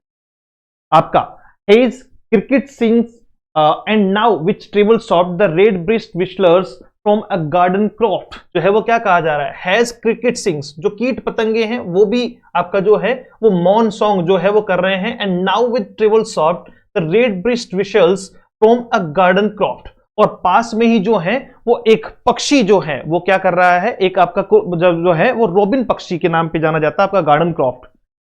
तो एक रॉबिन पक्षी जो है वो सीटी बजाते हुए जो है वो आवाज कर रहा है। A has is like a fence, एक वॉल को कहते हैं, हैज जो है वो किसको कहते हैं, वॉल को कहते हैं, आपका जो है मेड ऑफ प्लांट्स और bushes. Crickets are those bugs that makes a lot of noise that they rub their wings together, okay, they don't sing but trip but never mind. Table is a high shrill voice or sound. The red breast is a bird in England that would be a robin, है ना, robin पक्षी की बात हुई है। और garden croft is a piece of land next to the house used as a vegetable garden, जो है वो उसको कहा गया है। और लास्ट लाइन आपकी है and gathering swallows twitter in the skies, और जो है वो पक्षी आसमान में इकट्ठे होकर क्या कर रहे हैं, आपका जो है वो शोरगुल कर रहे हैं। क्यों, क्योंकि अब जो है वो आपका ये जो ऋतु है, ये जो आपका जो है वो मतलब सीजन है वो क्या हो चुकी है, समाप्त हो चुकी है। तो जो है वो किसको कहा गया है, आपका स्वेलो जो है वो कहा गया माइग्रेटिंग बर्ड्स को विद अ स्प्लिट टेल। क्यों, क्योंकि वो अब जो है वो माइग्रेट करेंगे। A white breast and black feathers, इस पक्षी की विशेषता बताई गई है कि इसकी एक जो है वो स्प्लिट टेल होती है, व्हाइट ब्रेस्ट आपका जो है वो होती है, ब्लैक जो है वो फेदर्स होते हैं। You can see them in Europe in summer and in Africa in winter, जो है वो ये क्या करते हैं, एक से दूसरी जगह जो है वो आपके माइग्रेशन करते हैं। ठीक है, चलिए, तो ये इसकी जो है वो कुछ खास खास बातचीत थी। यहां रेटोरिकल क्वेश्चंस की अगर बातचीत की जाए तो वो कौन से हैं, दो रेटोरिकल क्वेश्चन मैंने आपको बताए। Is often used to make a point and not to receive an answer, है ना, जिसका जो है वो क्वेश्चन तो किया जाए लेकिन आंसर ना मिले। वो आपके who hath not seen the opt एमिड the store, जो है वो कहा गया था आपको कि भाई ये, अच्छा ये स्टेंजा है, स्टेंजा नंबर सेकंड लिखा हुआ, स्टेंजा नंबर जो है वो क्या लिखा हुआ, थर्ड लिखा हुआ। इन दोनों की जो है वो शुरुआती लाइंस, और इन दोनों को याद भी रखना है। अगर ऐसा आ गया where are the songs of spring where are they, तो ये इसका मतलब ये लाइन कौन सी है, कहां से ली गई है, ऑट टू ऑटम से ली गई है, रिटन बाय जॉन कीट्स। या आपका जो है वो इमेजरी है, इसमें जो है वो कल्पना की गई है, तो कल्पना आपको इसमें जो है वो देखनी है। इमेजरी से ज्यादा क्वेश्चन नहीं है। पर्सोनिफिकेशन से मैं आपको पहले बता चुका हूं, season of mist and mellow fruitfulness, close bosom friend of the maturing sun, ये क्या है आपका पर्सोनिफिकेशन है कि personifies the autumn season and the sun by calling them friends, उनको जो है वो दोस्त करके क्या कर रहा है, पर्सोनिफाई कर रहा है। As if these abstract things are humans with intimate relations, है ना। और लास्ट आपका जो है वो इसमें क्या है, सिंबोलिज्म। मैं आपको पहले ही बता चुका हूं इसके बारे में कि ऑटम जो है वो विमेन का, और आपका जो है वो सन किसका सिंबल है, मेल का जो है वो सिंबल है। और गैदरिंग जो है वो स्वेलोज है, इकट्ठे होके जो है वो क्या करना आपका जो है वो एक तरीके से, ये लास्ट की लाइन में यूज किया गया है गैदरिंग स्वेलोज, गैदरिंग स्वेलोज। देखना एक बार, आपका जो है ये रहा गैदरिंग स्वेलोज। इसका मतलब जो है वो क्या है, ये किसको सिंबल करता है कि भाई अब जो है वो क्या हो चुका है, अंत हो चुका है, किसका अंत हो चुका है, आपकी जो है वो ऑटम का। तो ये भी विशेष ध्यान रखना कि गैदरिंग स्वेलोज जो है वो किसको रिप्रेजेंट करता है, according to autumn, that will be cold आपका जो है वो end of autumn, end of autumn.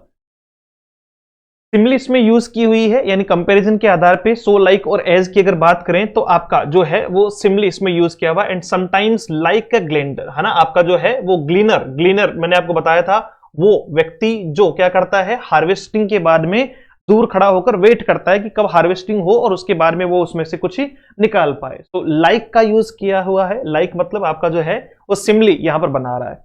Here he compares autumn with a person who gather the remaining food from the field, है ना, वही बातचीत हो रही है।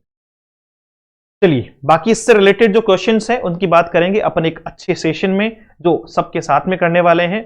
बाकी जो भी साथी आपका एमपी जो है वो टेट के लिए बेहतर तैयारी कर रहे हैं, उन्हें जुड़ जाना चाहिए इस कोर्स के साथ में। कोर्स की प्राइस 1499 रुपए है। इसमें आपको जो है वो कंप्लीट क्या मिलने वाला है, सारी यूनिट मिलने वाली है। यूनिट वाइज जो है वो चाहे लिटरेचर का पार्ट हो चाहे जो भी पार्ट हो वो उसमें मिलने वाला है। रही बात आपकी जो है वो इसमें कि सर क्या प्रैक्टिस भी मिलेगी, तो 2200 क्वेश्चन की एक टेस्ट सीरीज जो है वो इसमें क्या है, फ्री है।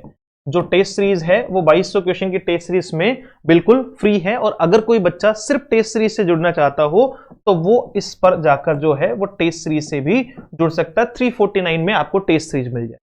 करना क्या है, एप्लीकेशन डाउनलोड करना है let's learn with Ajay sir के नाम से, ये आपको रखना है। उसमें क्या, ये आपका सेम जो है वो टेलीग्राम है, सेम आपका क्या है, टेलीग्राम है, और सेम आपका जो है वो एप्लीकेशन है। तो दोनों ही ज्वाइन कर लेनी है, डाउनलोड कर लेना है एंड्रॉइड ऐप को। और कोई क्वेश्चन हो, कोई क्वेरी हो, कुछ पूछना हो तो फिर इस नंबर पर कर देना है मैसेज या कॉल। डन। मुलाकात करते हैं एक और नए सेशन में। Thank you so much, have a great day, see you soon in the next session. जय हिंद।